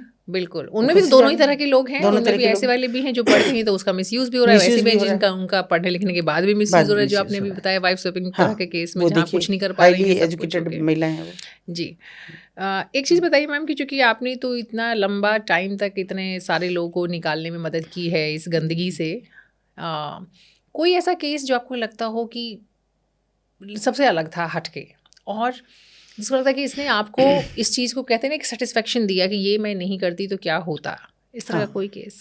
ऐसी एक बच्ची ना, मैं अक्सर जाती तो वो ऐसे दुपट्टा बांध के रखती थी। मैंने सोचा मुस्लिम कम्युनिटी में हिजाब पहनने का है तो हो सकता है अभी तक फॉलो कर रही है बेचारी यहाँ पे रह के भी, लेकिन आधा इतना सा चेहरा दिखता तो मुझे लगता सुंदर हो गई है, पूरी चिट्टी हाथ पैरों से लगती थी। मैंने कई बार उससे पूछा कि कभी ये दिखा दो, बोलती नहीं थी। मैंने एक दिन उससे मालकिन से पूछा, मैंने कहा गूंगी बहरी है क्या? तो उसने आराम से हाँ हो गया, मैंने पता, बोलती ही नहीं है कभी। ये क्या बात हुई, कब से है? 6 महीने हो गए। कहाँ से आई? अरे इसी का ही कोई आदमी बेच गया, पता ना हमें कैसी है क्या है, बोलती नहीं है। मैंने कहा तंग करती है? ना, तंग नहीं करती। बहुत तरह से बात करके दी, पूछा अंग्रेजी में, पूछा नहीं समझ में आ रहा। एक दिन पता नहीं क्यों मुझे समझ आया, मैंने इससे लेके महिला है मेरे साथ, मैंने कहा जरा देना एक डायरी। मैंने उसमें लिखा कि भाई अपना नाम इंग्लिश में लिखा कि what is your name and from where you are, तो वो सब मैंने लिख के उसको दिया। तो एक पल तो वो देखती रही, फिर ऐसे मालकिन को देखा, फिर जो उसने फ्लो में लिखना शुरू करा उसने 8-10 पेज भर दिए। 1 घंटा हो गया और मैं देखती रही, वो लिखती जा रही है और मुझे लगा कि आंसू उसके ऐसे गिरते जा रहे हैं। तो वो दुपट्टा जो बांध रखा था वो पूरा गीला हो रहा है और रोती जा रही है, रोती जा रही है। फिर जो उसने मेरी तरफ यूँ बढ़ाया, मैंने पढ़ा तो वो अफ़गान मूल की लड़की थी और यहाँ लॉ कर रही थी, दिल्ली में कहीं। किसी से प्यार हुआ और वो बेच गया। बेच तो तब गया, इंडियन था लड़का, इंडियन। पहले उसने उसको किया कि हम निकाह कर लेंगे, माँ बाप तो बाद में तैयार हो जाएंगे, तुम्हारे पेरेंट्स को तब खबर करेंगे। लड़की तैयार हो गई, चलो वो कहीं कमरा लेके उसको रखा और फिर उसने दबाव बनाया कि निकाह तो करो, मुझे यहाँ ले आए, मेरी पढ़ाई भी छूट रही है। लेकिन वो भी नहीं हो रहा था उसके साथ। फिर वो लड़के लेके आने लगा वहाँ पे जहाँ रह रहा था। अब उसने इस बात का विरोध किया तो उस लड़की वो जो उसने लिखा उसने मुझसे उसने उसके प्रति जा फेंका। फिर मैंने वो छोड़ दिया, मैंने एकदम उसका चेहरा हटाया तो इतना जल रहा था, बिल्कुल आँख भी नहीं थी, इतना चेहरा इतना सुंदर सा, इतना बिल्कुल ख़त्म था। आँख नहीं, ये नहीं, नाक का हिस्सा बिल्कुल जला हुआ, बहुत गंदा। इधर से देखो तो इतना भद्दा कि डर लग रहा था और इधर से देखो तो इतनी सुंदर सी लड़की। मैंने उठा के फिर से उसके कायदे से बांध के उसे ऐसे गले लगाया। मैंने उसे कहा बेटा, लिखा मैं आगे नहीं पढ़ पाई मैंने लिखा कि तुम मुझे अपना एड्रेस दो। नहीं देने को तैयार थी, लेकिन ये बता दिया कहाँ पढ़ती हूँ। हमारे सामने तो बड़ी समस्या थी, हम एम्बेसी को किसी को कैसे करेंगे। तो कितने टाइम से थी वही सब? 6 पढ़ाई तो उसकी महीने। छूट गई होगी, हाँ पढ़ाई तो छूट गई होगी सब उसकी। 6 महीने हो गए थे। हमने कॉलेज में उसके संपर्क किया तो उन्होंने कहा जी वो तो आई नहीं रही 6 महीने से, उसका पता ही नहीं कहाँ है। मैंने कहा उसके पेरेंट्स को खबर दी? बोले हाँ दी। तो वो आए कि नहीं अभी तो हमने ये कहा कि भी हम ढूंढ रहे हैं, कैसे कहें, ये बात बहुत ज़्यादा हो जाएगी हमने कहा उनसे कहो कि लड़की मिल गई है, आ जाओ। उन्होंने बुलवाया। मैंने कहा वो सुखद बात ये थी कि उसका पासपोर्ट वीज़ा सब अभी मतलब टाइम था उनमें सब में, क्योंकि एजुकेशन वीज़ा पे थी वो यहाँ। वो लोग आए और वो तो मालकिन ने तो खैर हमारे साथ बहुत बवाल किया उस समय निकलने में, जैसे एज़ यूजुअल करती हैं। लेकिन मैं इसे ले आई, मैंने ये कह के कि ये इससे बड़ा पुण्य का काम नहीं होगा। आज मैं तेरे साथ झगड़ा भी नहीं करूँगी, आज मैं कुछ नहीं करूँगी, ना पुलिस केस करूँगी, ना इसे कहीं मीडियाबाजी करूँ, कुछ नहीं करूँगी, मैं चुपचाप ले जाऊँगी लड़की को। आज मत बोल, क्योंकि मन भरा हुआ है, मेरे से कुछ भी हो जाएगा। हम ले आए, लड़की तैयार हो गई आने के? हाँ 1 सेकंड में चल दी, 1 सेकंड में। माँ बाप की जो हालत हुई बच्ची को अपनी को देख के, इतनी प्यारी सी। पर मुझे ये सुकून था कि वो अपने घर गई जिस भी हाल में थी। मैं उससे बुरा कभी कोई कुछ हो नहीं सकता। एक माँ देखे और बेहोश हो जाए अपनी बच्ची को, पता नहीं अपनी भाषा में क्या क्या बोल रही थी, मुझे नहीं समझ में आ रहा था। दीवार में सिर दे के मार रही, गिर गई, बड़ी मुश्किल से उसको सबको संभाला। मैंने उससे कहा हमने तुम इसको करो। फिर उस लड़के का कुछ नहीं हुआ? पता ही नहीं कौन कहाँ, वो जानती भी नहीं। कुछ तो आता पता वो होगा कमरा किसी के बताया साथ। उसने, वहाँ तो पुलिस में गए, उस कमरा देखा, वो तो बताता था मैं यहीं पढ़ता हूँ जहाँ तुम पढ़ रही हो, लेकिन वहाँ ऐसा शक्ल दिखाई, सब चीज़। फोटो भी थी उसके पास, किसी तरह रह गई थी, वो खींचने नहीं देता था। एक फ़ोटो उसके पास उसने कभी कर ली थी, धुंधली सी थी, लेकिन वो उस कॉलेज में कभी था नहीं, सब देखा उन्होंने। और लेकिन जैसे आप बता रहे हैं कि उस लड़की पे तेजाब डाला गया था, और उसके बाद भी वो सेक्स वर्कर की तरह काम कर रही थी। नॉर्मली तो लोग चेहरा वो मोहरा तो कुछ पहले ही नहीं, वो तो हाँ देखिए इस चेहरे से तो कोई मतलब ही नहीं है। अच्छा, चेहरे से कोई मतलब नहीं है। वहाँ की जो खिड़कियाँ हैं, हमारी खिड़की में रेलिंग होती है, जाली होती है, वहाँ कुछ नहीं होता है, खुला होता है दरवाजे की तरह। उस खिड़की पे झांकना तो यहाँ से झांकना है, आप यहाँ से थोड़ी झांक रहे हैं, इसे कोई नहीं देखता है। इसीलिए तो ऑक्सीटॉक्सिन का यूज़ किया जाता है कि आप यहाँ से ग्रोन अप लगें। ये तो ज़िंदगी यहाँ तक की है, चेहरे से क्या मतलब है? ग्रोथ के लिए इंजेक्शन देते हैं। ग्रोथ के लिए इंजेक्शन, उससे कोई मतलब नहीं है कि आपका चेहरा कैसा है। वो कौन चेहरा देखने आता है? कोई नहीं आता। जिसको छू के देखते हैं आलू कितनी प्याज उम्र की तरह तक से। की लड़कियां इन्वॉल्व होती हैं? मिनिमम सबसे कम उम्र की आपकी लड़की आपने जो देखा कि 14-15 साल की, जबकि डिमांड उससे भी कम उम्र की बच्ची की रहती है। मेरे सामने एक बंदा कहता है लगभग 50-55 के करीब का होता है, बच्चा चाहिए बच्चा। वो मुझे नहीं पहचान रहा था। तो छोटा शहर है तो लोग जानते हैं, पर वो नहीं पहचान रहा था। मैंने उससे पूछा, मैंने कहा क्या कह रहा है, तुम्हारा कौन सा बच्चा है? बोली दीदी मैं तो यही कह रही हूँ कि मेरे यहाँ तो अब लड़कियाँ ही नहीं हैं, मैं तो अपने गाँव वापस जा रही हूँ, तो ये मुझसे बच्चा मांग रहा है। तो वो मेरे ही सामने कहता है कि अरे तो तेरे पास बच्चा नहीं है तो तेरी पोती होगी, नाती होगी तेरी, कोई तो दे। फिर मैंने कहा ये है कौन? मैंने उससे पूछा कौन है ये, और तुम इसकी सुन क्यों रही हो, लात मार के नीचे फेंको इसे। तो उसने कहा ये दरोगा जी हैं, बिना वर्दी थे वो। मैंने कहा जाओ दरोगा जी चले जाओ, इज्जत के साथ चले जाओ, मैं कुछ नहीं कहना चाहती इस समय, आप चले जाओ यहाँ से। चला गया वो। और मतलब देखिए जो आपको दुर्भाग्य बचाने के लिए है ना, देखिए उससे बड़ा दुर्भाग्य क्या है कि मुझे वो 8-10 दिन बाद मिलते हैं, और कहाँ मिलते हैं? एंटी ह्यूमन ट्रैफिकिंग थाने में, वहाँ उनकी पोस्टिंग थी। तो जाना आसान था वहाँ।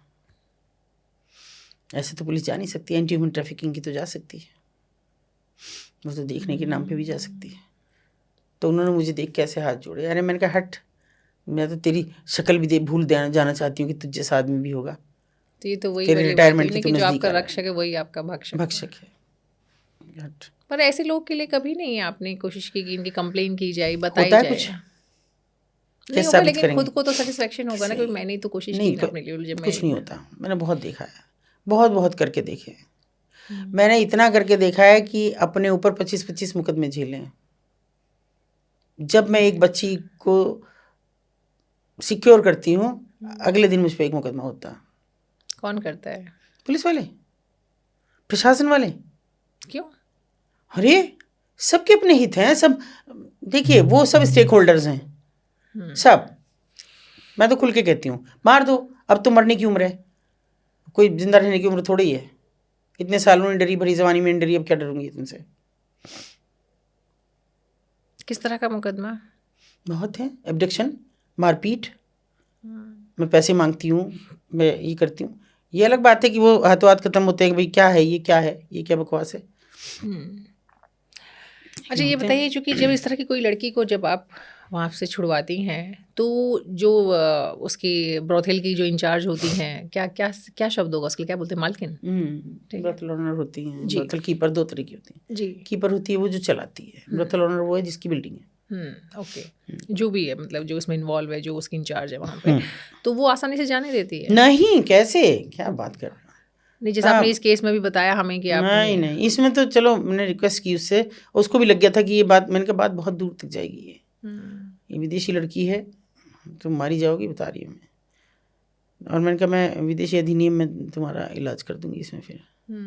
तो इसलिए डर गई। लेकिन और जो लड़कियां हम निकालते हैं तो मारपीट क्या नहीं होता हमारे साथ, सब होता है, सब होता है। कपड़े फटते हैं, अरे साड़ियाँ कई बार यहाँ से फटती हैं, ब्लाउज फटते हैं, बहुत सारी चीज़ होती है, ऐसा नहीं है। तो फिर आप तो अकेले तो नहीं जाते होंगे, कितने लोग जाते हैं? नहीं, मैं देखिए अकेले तो मैं नहीं जाती हूँ, लेकिन मेरी मेल वॉलंटियर्स कोई नहीं होते मेरे साथ, नीचे रहते हैं सब।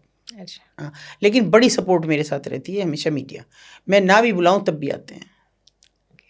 ये बहुत, इतने बरसों में मतलब एक भी दिन ऐसा नहीं हुआ कि कभी मीडिया ने मुझे नहीं। हालांकि ख़राब परिणाम भी हुए कि जैसे अभी मैं एक दिन बाज़ार में थी और ऐसी घर के रूटीन कपड़ों में, सूट में पहन रखा, ख़राब सा सूट यूँ ही ऐसी उठी और मुझे कुछ लेना था। मैंने बच्चा साथ लिया, मैंने कहा जरा स्कूटी से लेके चल, तो मैं लेके आई रही थी। ऐसे तो जनरली मैं मुँह ढक लेती हूँ दुपट्टे से, पर मैं यूँ खुले ऐसे आ रही थी, तो मुझे वो बच्चा बोला कि मुझे लग रहा है आपको देख रही था जी वो। और मैंने कहा चुप रहे तुम, निकल के चलेंगे ऐसे ही। मैं जैसे ही निकलने को, उन्होंने हाथ बढ़ा के हाथ मिलाया। अतिल जी कैसी हैं? मैंने कहा जी अच्छी हूँ, आप मुझे पहचान नहीं रही? मैंने कहा नहीं, थोड़ा कभी मिले हैं? हाँ बहुत मीटिंग्स में मिले। अच्छा, मैंने कहा चलो बता दो। तो उन्होंने बताया मैं वहाँ प्रोफेसर होंगी कहीं। मैंने कहा अच्छा। तो बोली कोई रेड करने आई हैं? मैंने कहा बाजार में रेड? मुझे मरवाओगी? दुकानदार मुझे खड़ा भी नहीं होने देने के कि भाई ये क्या है। मैंने कहा अभी तो कम लोग पहचानते, फिर तुम तो सारे। बोले नहीं, मैंने सोचा कभी कोई यहाँ लड़की भी फंसी हो। तो ये एक ऐसा बन गया है कि लोग सोचते हैं ऐसा, इसलिए और ज़्यादा मुश्किल हो जाती है। हाँ, खतरे तो हैं। कितने तक में मिनिमम आपके हिसाब से कितने में लड़की बिक जाती है? देखिए जितनी छोटी है उतनी ज़्यादा है, पर 1 लाख से ऊपर तो कभी नहीं, कुछ भी नहीं। छोटी है, थोड़ी अच्छी हेल्दी है, थोड़ी सी सुंदर भी है, रंग साफ है तो ऐसा ज़्यादा हो जाता है। 25 से 30 के बाद तो आउटडेटेड हो जाती है, उनका वैसे ही कुछ नहीं रह जाता है, कोई काम ही नहीं रह जाता उनके पास। 50-50 रुपये में तैयार हो जाती हैं, क्या जरूरत ही नहीं है। जहाँ वो है वो। अगर आपसे मैं ये जानना चाहूँ कि जो ब्रोथल में लड़की रह रही है, जो सेक्स वर्कर है, उसका सबसे बड़ा दर्द क्या होता है? जो उसकी ओनर है या जो इंचार्ज है, उसका जो बर्ताव, जो हमने फिल्मों में देखा, हमने सामने से नहीं देखा, ऑफ कोर्स आपने देखा है। बर्ताव को तो बर्दाश्त करती हैं जी, क्योंकि उनकी आदत है। दूसरी चीज़ होती है कि जो दिन में एक दिन में कई लोग को उनको 15 से ट्रीट करना 20 होता है, 15-20 वो। और तीसरा उनका खराब बर्ताव या फिर अमानवीय बर्ताव जो उनके साथ होता है, वो वहाँ की स्थितियाँ, क्या क्या चीज़ सबसे बड़ा दर्द क्या होगा किसी? उनका सबसे बड़ा दर्द होता है कि उनके पास ना कहने की ताकत नहीं है, उससे ज़्यादा कुछ नहीं। सब झेलती हैं पर ना नहीं कह सकती उस आदमी को, वो कुछ भी करे। जैसे एक इंसान आता है कि लगभग 60+ होगा और मतलब बहुत कमज़ोर सा, बदहाल सा, अजीब गंदे गंदे से हाथ पैर, नाखून बढ़े हुए, बहुत कीचड़ से कपड़े। और ये मैंने मालकिन की तरफ से, क्या है ये? बेटा, अरे दीदी क्या करेगा ये, ऐसे ही आ जाते हैं कुछ लोग तो। अरे चली जा इसके साथ। इतनी सुंदर सी बच्ची वो चली गई, मैं कुछ नहीं कर पाई। तभी मुझे अंदर से बहुत ज़्यादा चीखें आई, आवाज़। अभी क्या है, इतना सा कमरा, यहाँ केबिन के नाम पे पर्दा लटका हुआ है, तो दिख तो रहा है मैं यहाँ बैठी हूँ, तो आवाज़ आ रही है। तो मैंने कहा क्या हो रहा है, ये लड़की को निकालो वहाँ से। अरे कुछ नहीं है, शोर मचाती हैं। और पता है आपको नहीं पता, ये ऐसे ही होते हैं जो आते हैं, ये जो लड़की ना चिल्लाए ना तो कहते हैं ठंडी है दूसरी दो, तो ऐसी चिल्ला रही होगी। मैंने कहा नहीं, ये तो और कुछ दर्द है, ये तो बहुत बुरी तरह से रो रही है। मैंने देख मैं अंदर चली जाऊँगी, वरना बाहर निकाल। उन्होंने आवाज़ लगाई कि बाहर, कुछ नाम लिया उसका, बाहर। तो वो उठाया बाहर और चला गया बिना कुछ बोले। मैंने कहा ये इसको तो रोकना है, इसने क्या किया है? अरे जाने दो, छोड़ो। मेरी लड़की आई तो वो लहू लुहान थी, पैर यहाँ तक उसके ब्लड मतलब दिख रहा, नंगे पैर थे, इतना सा वो पहन रखा था। मैंने कहा ये क्या पीरियड से थी और क्यों इस लड़की को भेजा? फिर बोले ना पीरियड से तो ना थी, क्या हुआ? अब देखिए कि वो सेक्स करने लायक तो वो आदमी नहीं था, पैर के नाखून से उसने उसके साथ सेक्स किया और वो उसके नाखून बढ़े हुए थे, गंदे नाखून बढ़े हुए। तो उसको उसकी केवल चीखों में उसका अल्टीमेट प्लेजर था। कौन से दर्द की पूछेंगी, इंतहा नहीं है दर्द की, पता नहीं किस किस चीज़ का दर्द है। मुझे लगता है कि ये शायद ऐसा सच है जिस पर जितनी बात की जा रही है शायद वो उस दर्द को और बढ़ा रहा है। चलिए बात को थोड़ा सा दूसरी तरफ ले जाते हैं। अगर कहते हैं ना कि फिल्में जो होती हैं वो हमारी समाज की सच्चाई होती हैं, तो थोड़ा टाइम पहले एक फिल्म आई थी गंगूबाई काठियावाड़, कितना सच दिखाया उसमें? 90%। कुछ लिबर्टी लेके, जैसे उसकी डेथ नहीं दिखाई आलिया की उस पिटाई के बाद। सच्चाई ये है कि सोनागाछी में मर गई थी वो लड़की।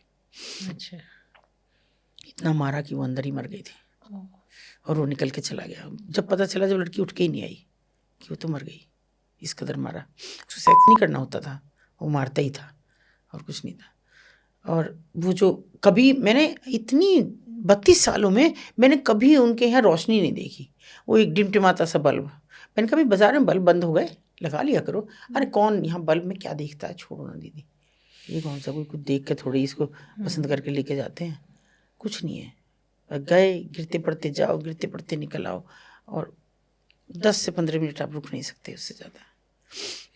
नहीं, उसमें एक्चुअली मेरा सवाल ये था कि जैसे उसमें दिखाया था कि जो गंगूबाई थी उसने लड़कियों के लिए आवाज़ उठाई, एजुकेशन के लिए काम देखिए किया। नहीं, मैं नहीं। आजकल सोनागाछी में थोड़ा बहुत सुन रहे हैं कि ऐसा हो रहा है कि उन्होंने अपना एक बैंक बनाया है महिलाओं का, मतलब कोऑपरेटिव बैंक बनाया है, उसमें वो कुछ कर रही हैं बच्चों के लिए, कुछ आंगनबाड़ी स्कूलिंग, क्योंकि बड़ा वो तो पूरा एक शहर है सोनागाछी तो।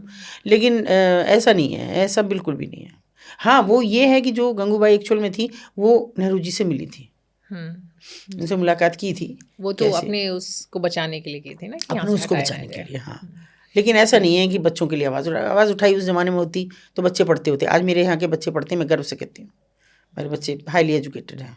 अच्छा, जिन्हें मैं पढ़ा रही हूँ, जिनको मुझे हर वक्त मैं अपने हाथ में कटोरा रखती हूँ, पर मुझे फ़र्क नहीं पड़ता, मैं देती हूँ। चलिए, तो अच्छी बात है कि कुछ बच्चों की ज़िंदगी संवरे। लेकिन आमतौर पे जो इस तरह के बच्चे पैदा होते हैं उनके साथ क्या होता है?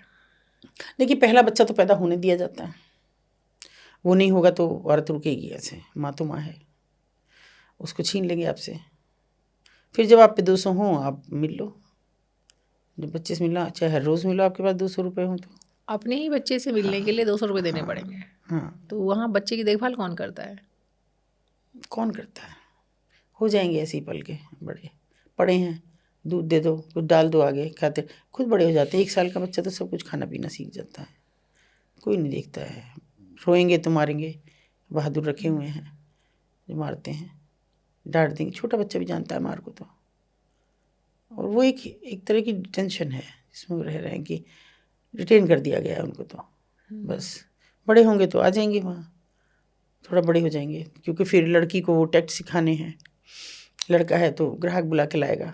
लेकिन अभी वो ट्रेंड बदल रहा है। पर कुछ, हाँ एग्जैक्टली यही सवाल था मेरा कि शायद अब कुछ बच्चे बाहर भी मैं तो अपने यहाँ के जानती हूँ कि मेरे यहाँ के बच्चे सब बाहर पढ़ रहे हैं, अच्छी एजुकेशन ले रहे हैं, भले मुझे उसके लिए कुछ भी करना पड़ रहा है, लेकिन बीटेक किया है, एमबीए किया है। कुछ बच्चे दूसरे बच्चों को स्पॉन्सर करते हैं जिनकी अब जॉब लग गई है। लड़की की एक बैंक में जॉब लगी है तो वो अपनी माँ को लेके गई है, फिर से उसका पुनर्वास उसने किया है, हम नहीं कर पाए, उसने किया है उसका पुनर्वास, अपनी माँ को लेके फिर से घर में बसाया उसके माँ बाप के पास में। तो एक सुखद परिवर्तन है ये, हालांकि उसके लिए मुझे बहुत कुछ झेलना पड़ता है। चलिए, बहुत ही मतलब क्या कहना चाहिए कि आई ओपनिंग जो हमारी बातचीत रही है वो रही है, और ऐसा सच आपने हमारे सामने रखा है जो कि शायद हम जैसे लोग जो यहाँ पे स्टूडियो में बैठ के बात कर रहे हैं, एयर कंडीशनड ऑफिस में काम करते हैं, तो हमारे लिए ये ऐसा सच है कि शायद हमने कभी सुना भी नहीं, सोचा भी नहीं, और देखना तो बहुत दूर की बात है। तो आप तो मैम इसके लिए बधाई की पात्र हैं कि आप उस गंदगी में खुद हाथ डाल के कोशिश कर रहे हैं कि जितना मुमकिन हो, जितना पॉसिबल हो, उसको आप साफ़ कर पाएँ। आपका जो ये काम है इसके लिए बहुत बहुत बधाई आपको, कि आप जैसे लोग और भी हों समाज में, और इसी तरीके से आप अपने काम को करती रहें और कुछ और ज़िंदगियों को रोशनी देती रहें। बहुत बहुत शुक्रिया, थैंक यू सो मच।